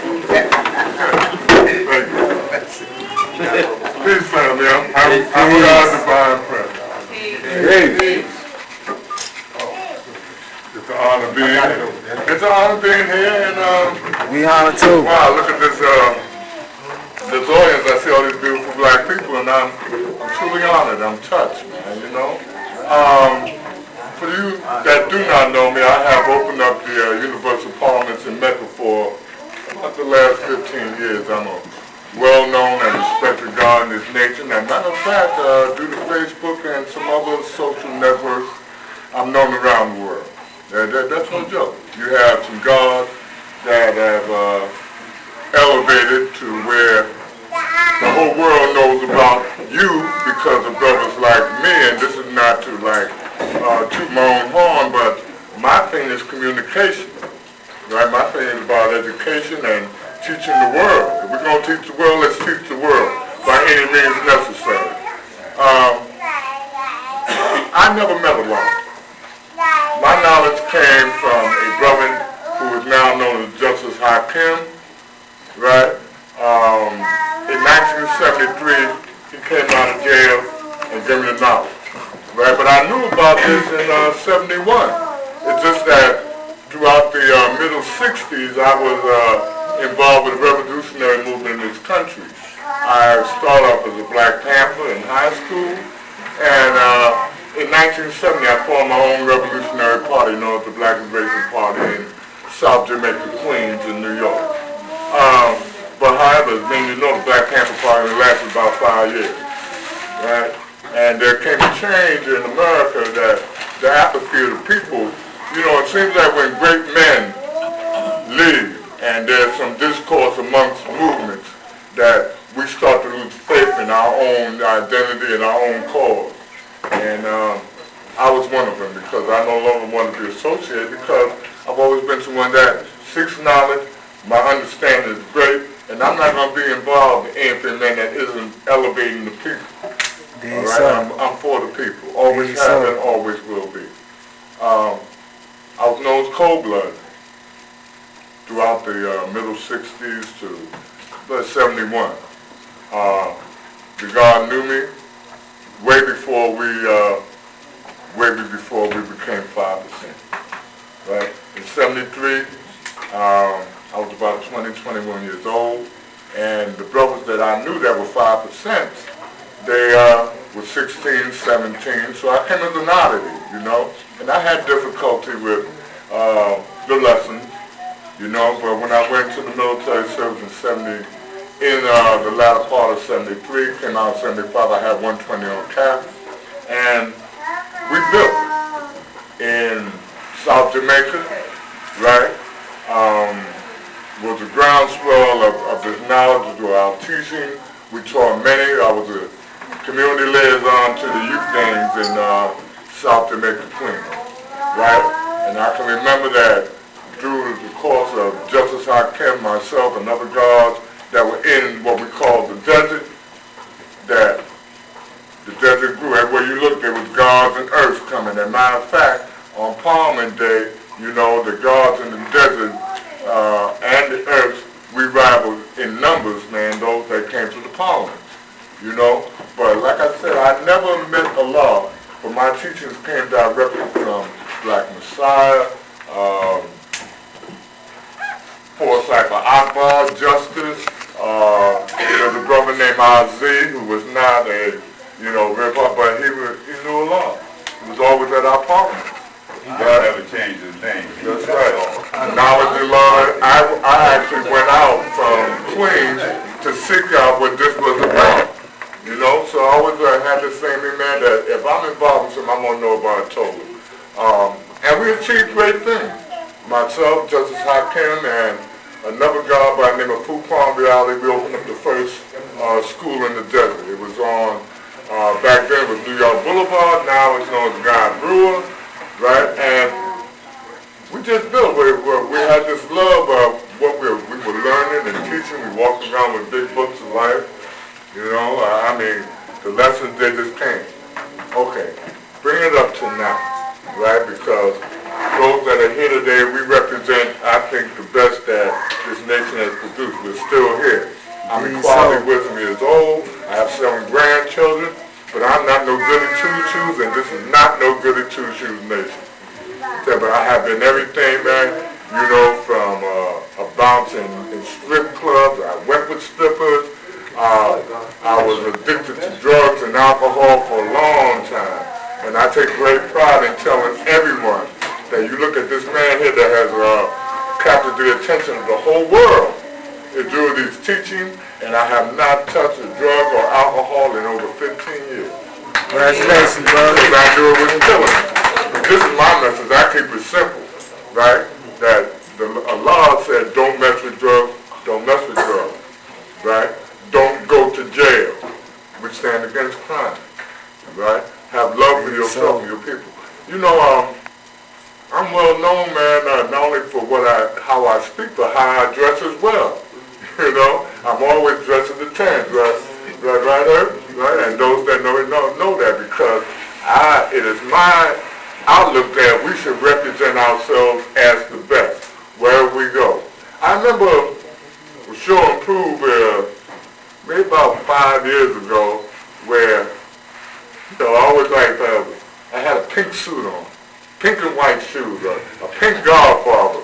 And you know, people raved about it, and I can remember after the Show and Prove going home, and some young people on 125th Street said, yo, check out that pimp there, right? And I turned around, I said, I'm the true and living God. And it's like, the next time I'm surrounded by about 30 young people, so now I'm on the defensive mode. But the love that they show, you know, yeah, we see your flag now, and you know, and so that. About another 4 hours I was on 125th Street. The people come, but I have to go. You know, my message to you is that we are involved in what I consider to be the greatest thing in the world. Right? If you don't feel that way, why are you sitting? Right? We are the gods, but you know, I learned very young that you must first be a man. You must first be a woman. And you know, and outside of saving the children, save them from what? We must protect them first. because there's a lot of misinformation that has them on some other kind of mess. You know?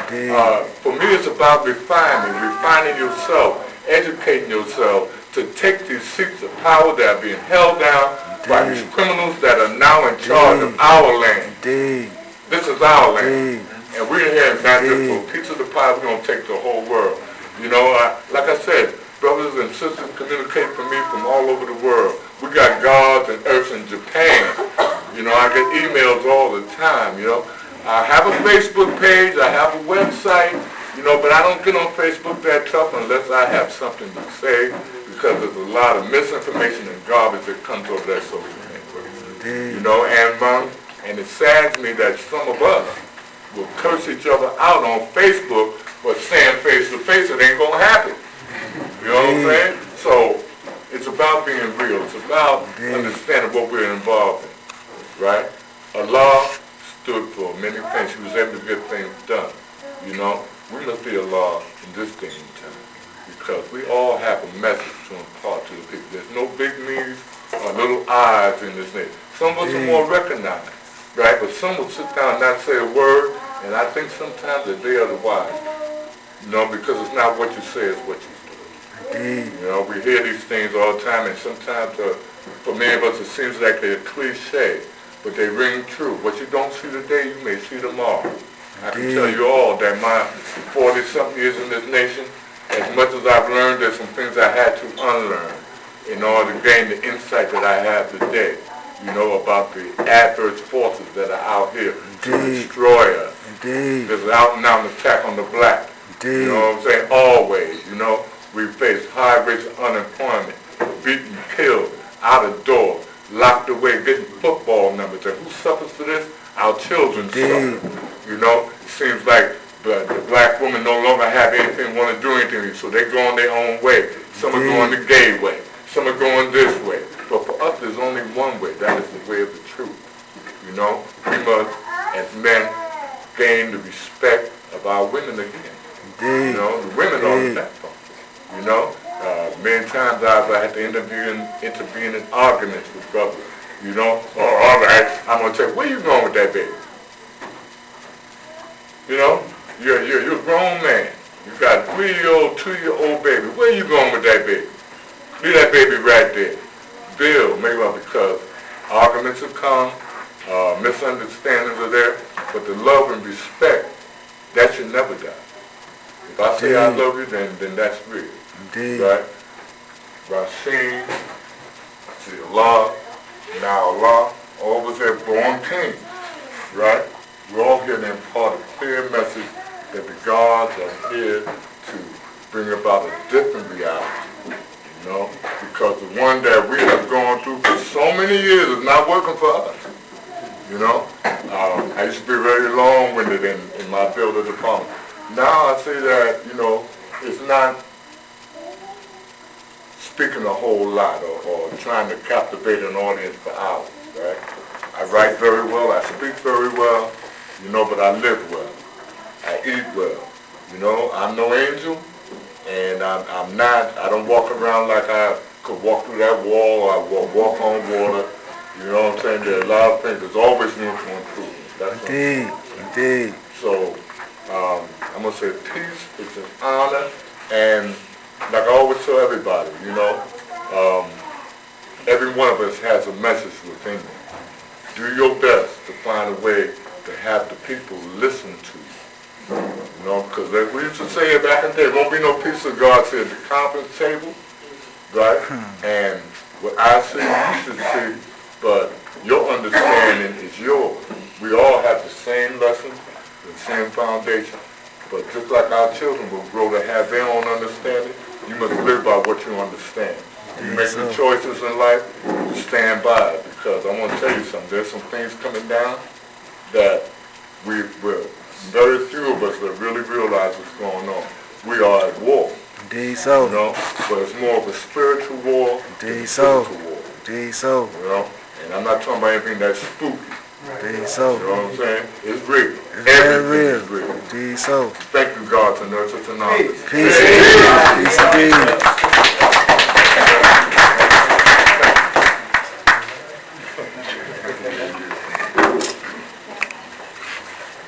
to the God. Peace. I'd like to call Shakim to the nurse up here and let him give a brief history of why he was titled the nurse of the nation. Hey,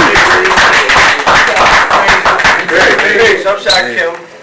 Listen, I'm the fun-loving God, you know. I don't know why they put me up here, but, you know, I gotta do something, so we gotta get prepared.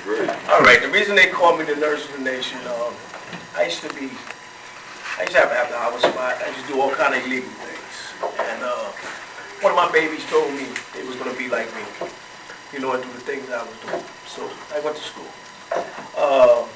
Beyond that, see, I ain't good at just speaking things. Give me a minute.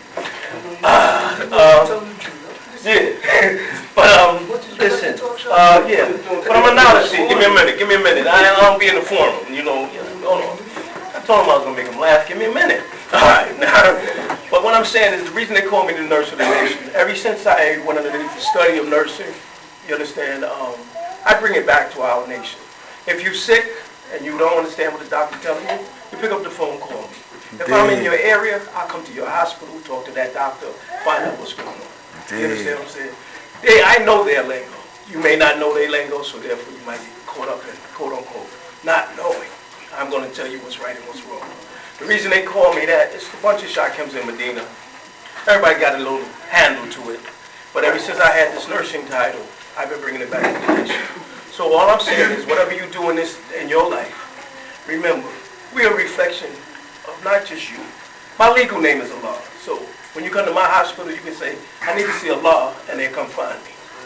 You understand what I'm saying? So I'm not just saying this to be saying that. I'm saying that I went from a drug seller to a security guard to an IV technician, from an IV technician to an ER technician, right, to an LPN, to where I'm at now.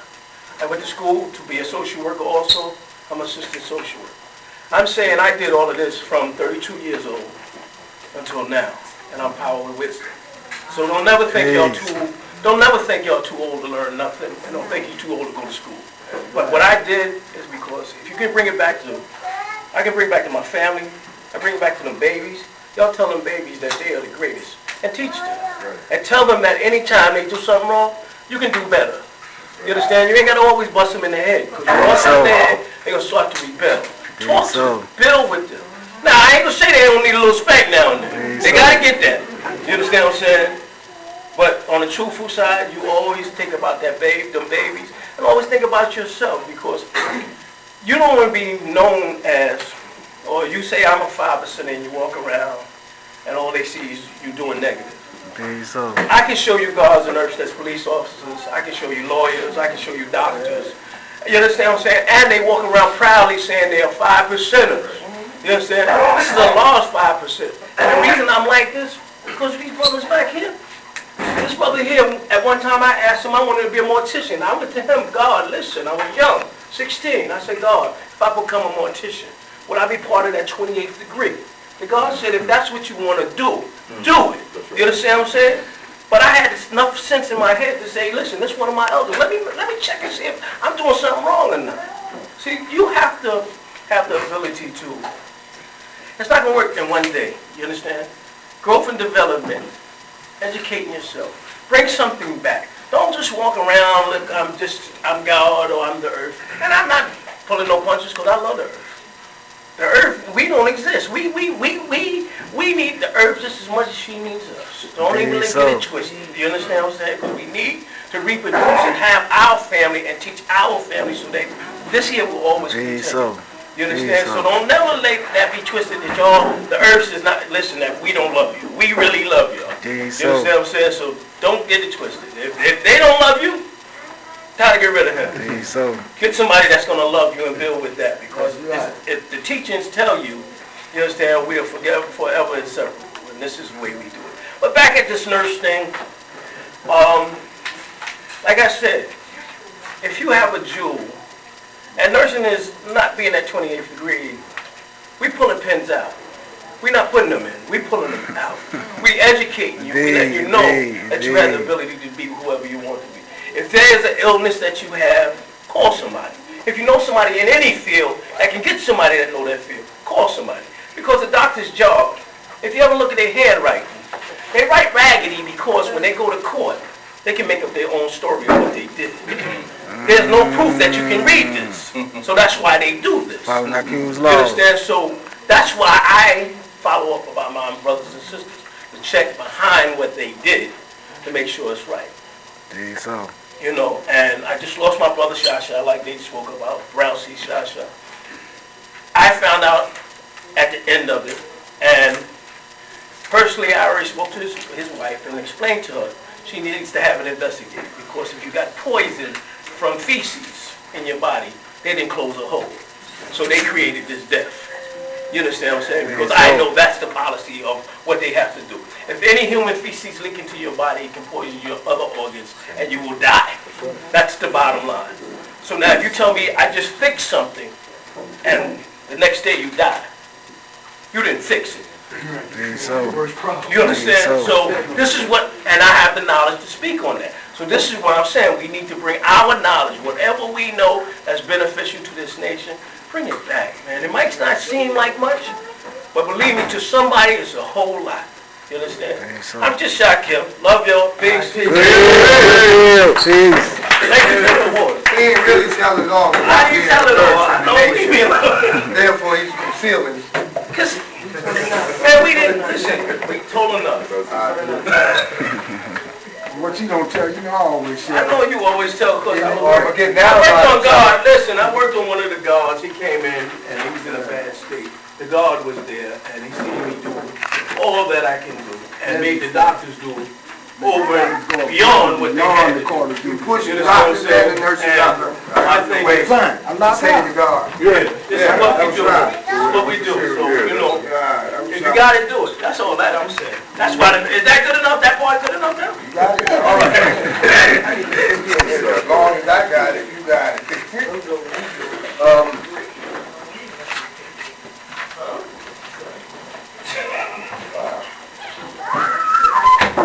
Wow. No one day. Peace.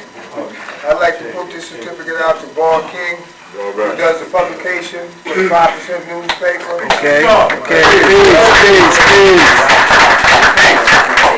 Peace. My name is Born King of Law. I like to say that the nation of gods and earths is all wise and does everything right and exact. When I was a young God, I was taught that once you get this knowledge of yourself, you begin to see a rapid improvement within yourself. And then on the other side of it, because we didn't play no games, it said if you did not, you was not one of us. Okay? Whatever we was when we got this knowledge, once we got this knowledge, we were taught to teach, we were taught to raise the consciousness of the people around us, and to make better people, you know what I'm saying, out of our community. The reason why I had to have this brother go before me, and I don't know if this is a twist, but this is just the natural history. This knowledge itself went to every single borough in New York City. And the borough that I got this knowledge in is the desert. This man right here, when I was a young God, I was very argumentative. But before I was a young God, I was very argumentative. I thought I knew what I knew, and you couldn't tell me nothing. I used to go to Sunday school, because I'm a baby in the 70s. I got this knowledge in the 70s. To me, the God ciphers was truly profound. So when I was in Sunday school, this kid named Berthwick, he had a brother, older brother, and we sitting in Sunday school, and my man is telling me, yo, the black man is God. I'm like, no, he's not. I said, John 3:16, for God so loved the world that he gave his only begotten son, and whosoever believeth, because I was nice like that. Even back then, I had a propensity to lean toward the reality or the knowledge of God. So somehow, I made my way to Jamaica High School where I met this man. See, this man is part of my direct tree, because through him, I got this knowledge, right? So I meet him in Jamaica High, and every day, he trying to come at me, yo, black man, God, young brother, blah, blah, blah, blah, blah. And I'm like, no, yeah, I was a proponent for Jesus, man. You couldn't tell me nothing. It was all about Jesus. But then one day it hit me. And when it hit me, I kind of got angry, but then I got smart. Because I realized that there's no way that this little Jewish baby, blonde-haired, blue-eyed dude, could be the savior of me when everybody who looked like him historically is beating me, castrated me, boiled me in oil. It just didn't mesh. There was something wrong with the picture. But I didn't see how I fit in the picture, right? But, you know, when he told me how I fit in the picture, he said, yo, man, you God. So I had to go home and really think about it. But now I want to get to the part where I actually accepted the knowledge of myself, right? Now, you know it's called the knowledge of self, but he gave me a name. I don't even know if he remembers this. And I try to, talk to him about it. He gave me the name Master Prince Kareem. So now, as I look back, I went home. I was like, that's a lot of letters. Master Prince Kareem Allah. I was like, I need all them letters to get to my father because I never saw Allah. You know what I'm saying? Allah's message was so powerful that it came through it survived all of the 60s. It survived his return. And when it came into the God ciphers, I caught it at such a magnificent time because the knowledge was flourishing. I'm talking about in the desert, it was everywhere. You got on the bus, you got on the train, you went to school, all you heard, like it was kind of different because I'd be on the bus and I hear brothers speaking this, why yourself? Allah, love, Allah. And you like, huh? What is that they talking? And all you heard was mathematics. You just heard the sound of God all in the air. So he gave me the name. I went home. He gave me Supreme Mathematics, Supreme Alphabet. And so when I went home, I looked at my Supreme Mathematics and I looked at born, and it was like to be or to exist and to bring into existence. Then when I got to King, I always thought it was something majestic about me. You know what I mean? Maybe that was my ego because I do got a pretty big ego, and I did even at that time. But I've learned humility over the years. But somehow or another, those 8 letters to get to my father was what I wanted. It's what I needed. It's what fit me. So I came back and I told him, my name is Born King Allah. This is the knowledge of self, right? So in order to find you, you got to look for you. And the last time somebody named me is when I came out the womb. Now the person who named me when I came out the womb did not know consciously that she was giving birth to God. Now did she understand that she was giving me a name that actually had no meaning except to her. She picked it, she thought that it fit me. But I think that the names and our attributes show and prove our qualities of manifesting the power of Almighty God Allah in the flesh. I know why he gave me Master Prince Kareem, because as I got older in the knowledge, I saw Prince, and I saw his bill.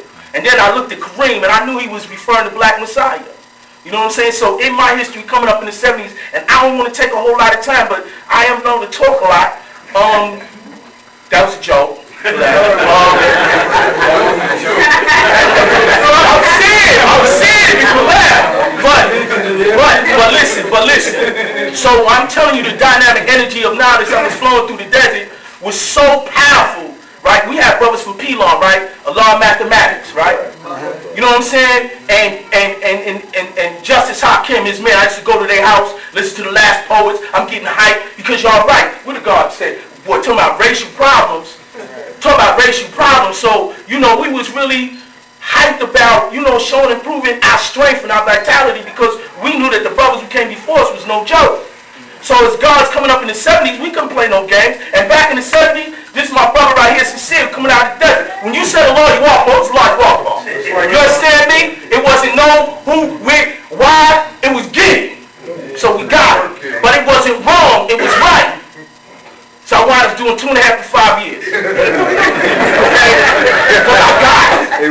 You understand me? I got it. But now let me just show you the jewel of this, because while I'm doing this 2.5 to 5 years, you know what I'm saying? I'm in college correctional facility. We set up the guard you love. We had the communication, education, health guy, GOD. You know what I'm saying? We had the young guard on post, on point, ready, you know what I'm saying, to do whatever needed to be done when it was the right time. But they said, you know what, y'all got too much power. So he sent me to Attica. And when I got to Attica, I'm not going to lie to you, I hated being in prison, but let me tell you something. When I got to Attica, Black Messiah was there. Born Allah was there, who is now Law B. Knowledge of law was there. Baby on what? Master Supreme, out of the thing, the baby, we used to call him Baby on. Are you kidding me? I was a kid in the candy store. I come in the Attica and they like, yo, God, oh, God was here.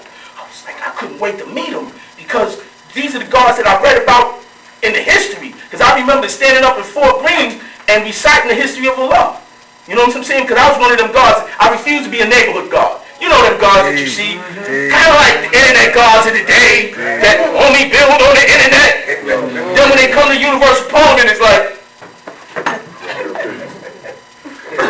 you understand? I refuse to be that because I felt that I had to talk to my family. I felt believing gods, and that's what I call them, that's my name for them. I used to come to the parliament, sit up front, and just not move. And these guards would be building like, yeah, peace. Much the same way I kind of do today. With the kind of energy that inspired me. And so, when I got there and I met those guards, man, I handed them all the lessons that I had written. Because being in prison for 2.5 to 5 years, you're going to find something to do. And what I found to do was to take this knowledge from Knowledge to Born and try to deal with any kind of issue or problem that I thought I could solve. And I would write it down. And I present, you know what I'm saying, what Allah meant when he said not to marry under the government. It was one of my first degrees that I dealt with because I felt that as I was a young girl growing up in this nation, that a lot of times Earths didn't want to come to this nation because they thought that the term bastard would be applied to their children. And I said, how do I solve this cultural issue? Because in a nation that loves the father such as ours, there's no way anybody should be able to call our babies any name except the name we give them. So how do we erase that? What do we do? What is the solution? So I think that a lot of us who came up in the 70s that are truly inspired by the gods who came before us, you know what I'm saying, we wanted to be the problem solvers.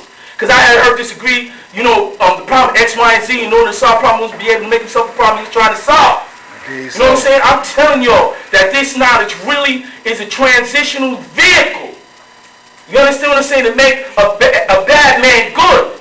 So when we hear the stories of how this knowledge changed our lives individually, we have to remember that we have to change the lives of 85% is one. As a nation, we are the ones that's going to show the direction for these people to go because they lost.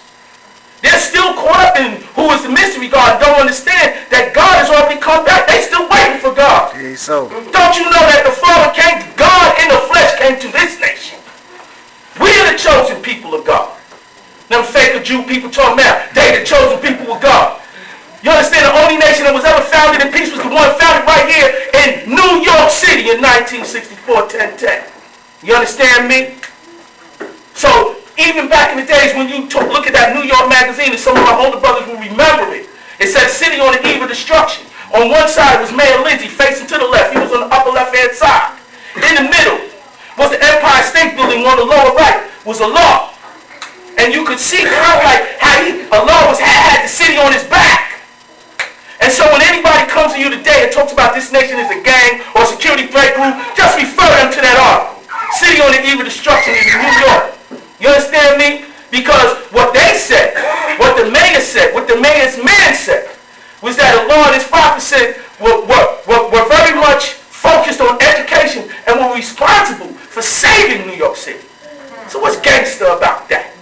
See, our kids today got it twisted. They trying to make our kids think it's glamorous to be a gangster. No, it's not. That's how they talk about destruction. You understand me? I fight in the courts every day. I don't just write for that newspaper. I fight because I'm not going to allow, you understand what I'm saying, my babies to have a target on their forehead. Because once they get away with calling you a name and you don't step up and address it in a public forum the same way they're calling you a name in a public forum, then it's like, yo, you let it go. You let it slide. We can't allow that. Listen, Allah showed and proved. The doctors tried him. When he went to Mattawan, you know he was tried by the doctors in the mental hospital. Sir. And then you know that part came when, you know what I'm saying, the devil came and said, you know what, Allah, this is what we're going to do, man. We're going to offer you, you know, this money, some cars, just shut up. He didn't take it. Allah couldn't be bought. You understand? So you know what happens to a man that can't be bought. And like Amar J. Jesus, he was crucified, but it wasn't on the cross, even though somebody crossed him. Because it was somebody. We don't know the name of this Judas. Somebody knows the name of that Judas. You understand me? But we don't know yet. But when they came for his physical body, that one bullet, you know what I'm saying, just dealing with a little bit of understanding, that one bullet that didn't hit him, that was the one that's left for us. Why do you think this nation is under attack today? You think it's because we're not doing our job? Why would you attack a people that's not doing their job? The reason why we under attack is because we are doing our job. Let me tell you something. They thought we would just fade away. You know, they killed the Black Panthers, but they thought after they took Allah, a physical body, that this nation would just crumble and shrivel and try. No! They're looking at the college registries and they're looking at names like Shaka Hill. They look and they saying, yo, this nation of God's and earth has had a generational effect. You understand? They still here. And they changing the lives of these people. Listen, man. What name can we call them to target them so the 85% will fail to let us teach them? Understand the lessons. We didn't get this. These brothers ain't take lives and give lives for us to take this for granted. So. At the end of the day, we got a job to do. So. When they say save the babies, that means, okay, what are you doing to save them? So. What did you do last year? This 2013, you still got time to do something this year. What'd you do last year? If you can't name 2, 3 things you did, you need to reassess your movement, you understand what I'm saying, and get it together. So in 2013, you can say you did something for the nation. I'm not just talking about for your personal family, because it's men, that's our responsibility. We're supposed to take care of our women and our children. But as gods and earths, we got threefold. We got to take care of ourselves, we got to take care of our family, and we got to be a positive, you know what I'm saying, contribution to the nation that we say we love. I don't want to take up too much time. I just want to thank all the gods and earths that came before me, man. And I respect them all. You understand what I'm saying? 'Cause I met a lot of them. I met Justice. I met Rod Jab. I used to sit in the school in the back. When I was young, they used to have stars on the ceiling. One of the greatest honors for me when the God said, go ahead, God, write your name in the star. That's, yo, God, I'm telling you, man. Because this is my life. Y'all is my family. I told my daughter sitting back there, you know what I mean? Like, this is your father's side. Because I don't know my physical family. I never knew it. But that never stopped me, man. You understand me? Because when I got this, I invested. Meaning I invested all that I have and all within my power. Because I understood that Allah is the God. Arm, leg, arm, head. You understand? There wasn't no mystery. So I do what I do. My pen is my sword and I swing it. I open my mouth and from my tongue comes the word of God, because in the beginning was the word and the word was with God, because the word is God. And my father was the one that gave it to me, and he gave it to me through all the brothers that came before me, and for that I'm truly grateful. With that I'm going to say peace. Yes, sir. Yes, sir.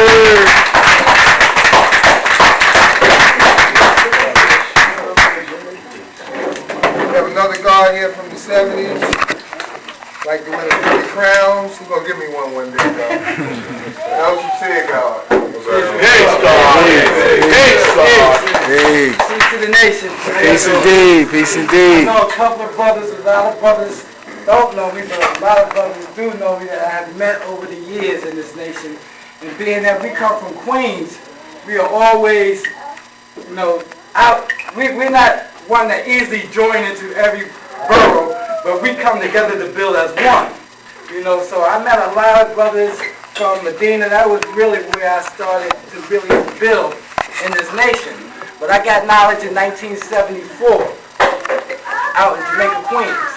When I got knowledge in 74, it was still wild out there in New York City. You had the Seven Crowns, you had the Black Skulls, you had the Jolly Stompers in Manhattan, you had the Tomahawks, you had all type of gangs running rampant in the cities of New York back in the early 70s, from 71, 72, 73. So if you're not in the gang, then you might be a victim. So I was a part of the Black Skulls back then. I was from St. Albans, over there on 196th Street and Linden Boulevard. And so back then, you know, you would go to your gang and they had night center. Back then, the city had money for, you know, you go to night center, you play your pool, play ping pong at the night center. Things what we could do, we get our bottle of wine, go to the night center, meet chicks and, you know, hang out. It was there at Junior High School 59 on Merrick. I went there too. Yeah, that was your school, Born King. And I met a brother named Tislaw. Short brother, you know what I'm saying? He would see us come to the, with the Black Skulls. We had our little colors on, and so, you know, we tough. Come there, and he had knowledge of himself. And so he just, I guess, took a liking to me. He's like, yo, God, why are you with these savages? It seems like you have more potential to be with these brothers than you ain't like them. So I'm like, yeah, whatever, it's just my crew, it's my family, you know. I'm with them do or die. So, you know, I would come back and forth to the night center with the Black Skulls, and eventually he took me to the side. He's like, yo, black man, you got potential. Listen, you're God. You need to take the knowledge of yourself to raise yourself out of the epitome of the savage way you live it. I'm like, I ain't no sense. What the hell you talking about? I'm about to call my brothers on you. You know what I'm saying? Because like, yo, do something. So I left, but then I came back and he kept talking to me, you know. So eventually, like, yo, I started listening to him. And what he said was true, because a lot of times, I was raised in a Baptist family in the middle class, and Queens is considered middle class, because you raised up in the households of, you know, the suburbs. And so my early life, I was a Christian. I Baptist church. You go to church every Sunday. You go to Sunday school. So by the time I was knowledge coach years old, I was well established, but I had doubts because I knew that this white man that they got me serving called Jesus Christ with this blonde hair looking like a hippie can't be my God, you know, that they want me to serve. So I was curious. So eventually, like he said, listen here, black man, I'm going to give you knowledge of yourself. But first thing you have to do, though, you got to fast 3 days. He said, I'm not giving you none of these lessons until you fast for 3 days. So I didn't know nothing about fasting at the time or, you know, what it was about. But he was like, yo, you can't eat, you know what I'm saying? And being that you're young, you can drink water and juice, you know what I'm saying? He gave me stipulations, drink a little water, you know. You can have nothing. Just water. Well, you know, the God gave me this, you know, permission to drink a little water, juice for nutrition. So I fasted. So when I came back to the night center, he gave me my supreme mathematics and my alphabet. And back then, it wasn't nothing that was typewritten. There wasn't no computers. It was handwritten. You know, my first lessons that I got was on paper and pen that he wrote down and gave to me. And he was like, yo, God, these are your lessons. You know what I'm saying? Your name is Tislon. Because back then, they want to name you after themselves. You know what I'm saying? So you could be a guest like them. Or this is how they were doing it at the time. So I'm like, all right, God. So I took the lessons, and at that time, we moved. And plus, they closed the night center. I guess the city ran out of funds. So it's no longer no night center.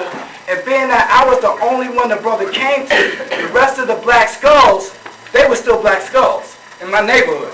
So I got the knowledge and I started studying, but then I moved from that area.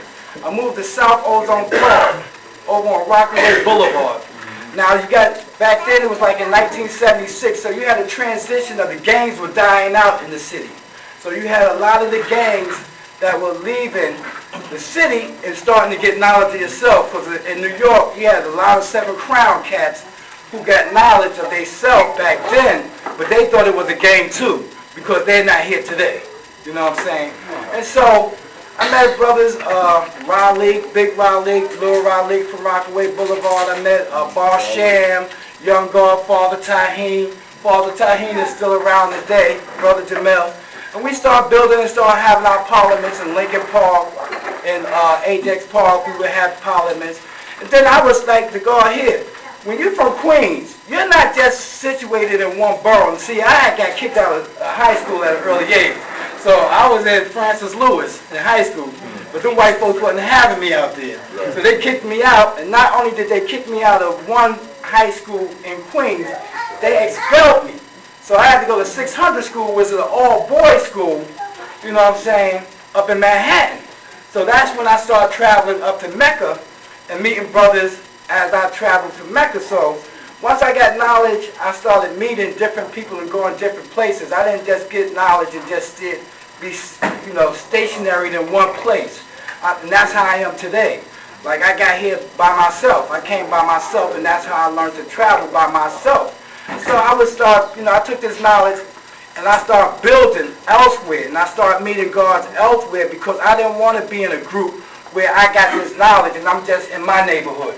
Because I started meeting brothers from Medina, started meeting brothers from Mecca, and they would sound, you know, their wisdom was just so elegant that I was like amazed by the wisdom that these gods from Medina and, you know, Mecca were talking, and the gods, because like he said, the knowledge of ourselves, we got, I think Queens was the last to get it, or almost last to get it, the desert. But then you had to excel. Once they took heed to this knowledge, it was like, boom. Everybody you look around was peace, God, peace, God, peace, God. We used to have rallies at the library on Jamaica Avenue. You know what I'm saying? We used to be crowded. 85s were scared to death to come through to the terminal because we're going to teach. We're going to teach them some form of knowledge about themselves that they need to hear. So, you know, we start excelling and start moving with this knowledge, and I just started growing and being more curious about the knowledge. And like, I still have my 1 to 10 in alphabets. So then, but I was a wild boy. I wound up going to jail in 1978 in Rikers Island, you know, out there running wild, you know, not taking heed to this knowledge because I'm still young.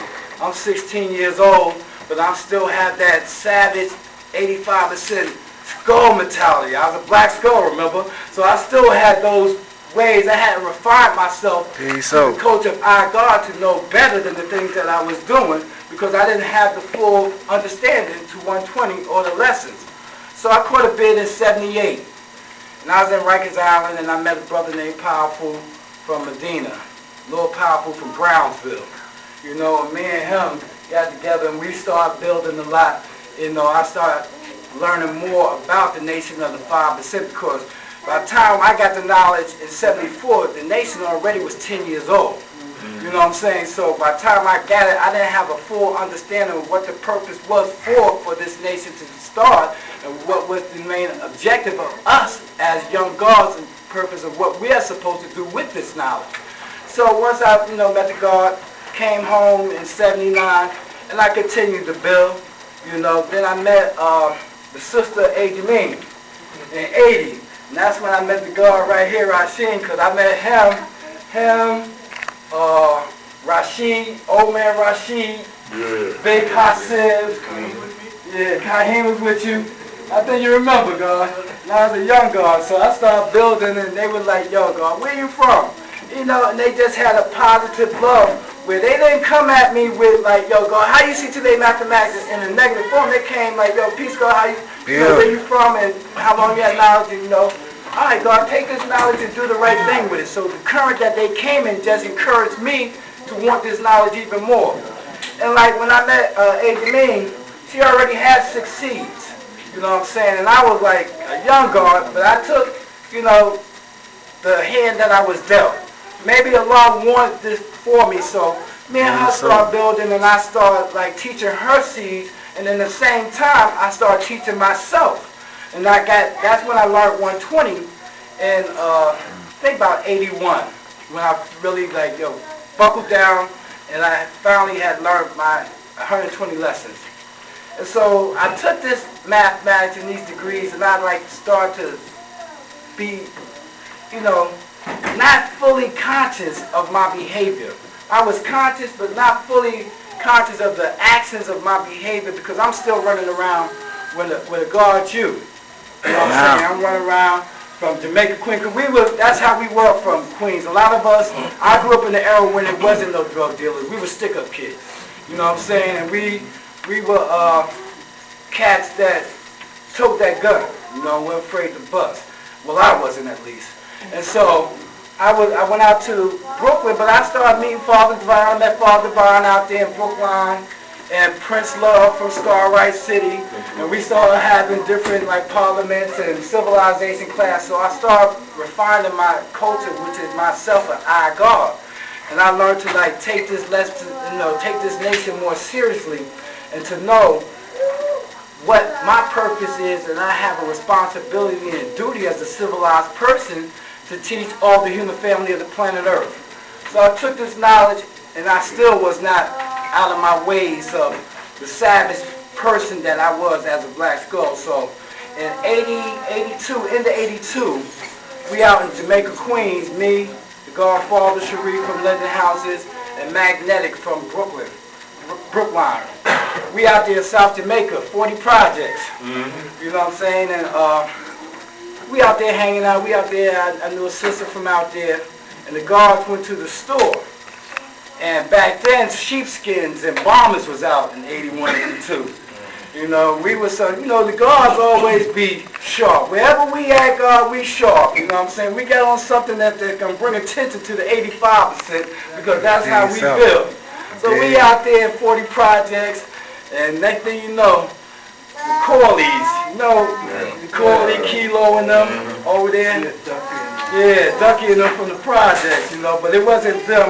It was, I ain't mentioning no names who it was, but they ended up on my indictment paper, you know what I'm saying? Whoa. And they tried to rob the guards.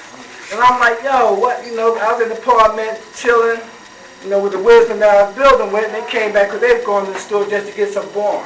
You know, drink a little beer, and come back, yo, God, they tried to rob us, God. Who? Tried to do something for God Almighty? My LA? Yo, where they at, God? There was no second thought. Where they at, God? Show me where they at. We drove up to 107th and 160th. Right in the project.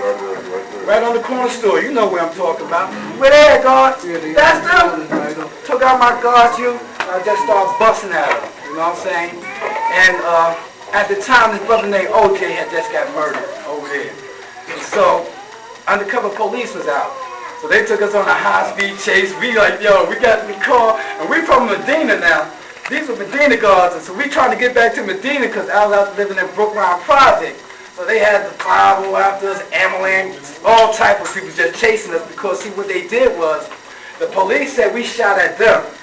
So now we had, you know, 5-0 chasing us where we was shooting at the 85. They done changed the whole story. You know how the devil lie. So, you know, all of a sudden they, you know, blocked us off.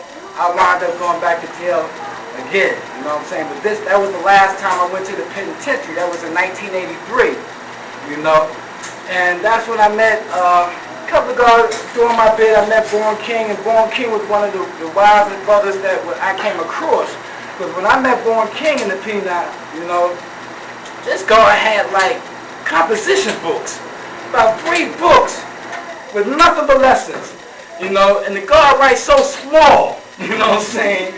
He can fit like, yo, encyclopedia, the whole collection encyclopedia in one book, because I'm like, yo.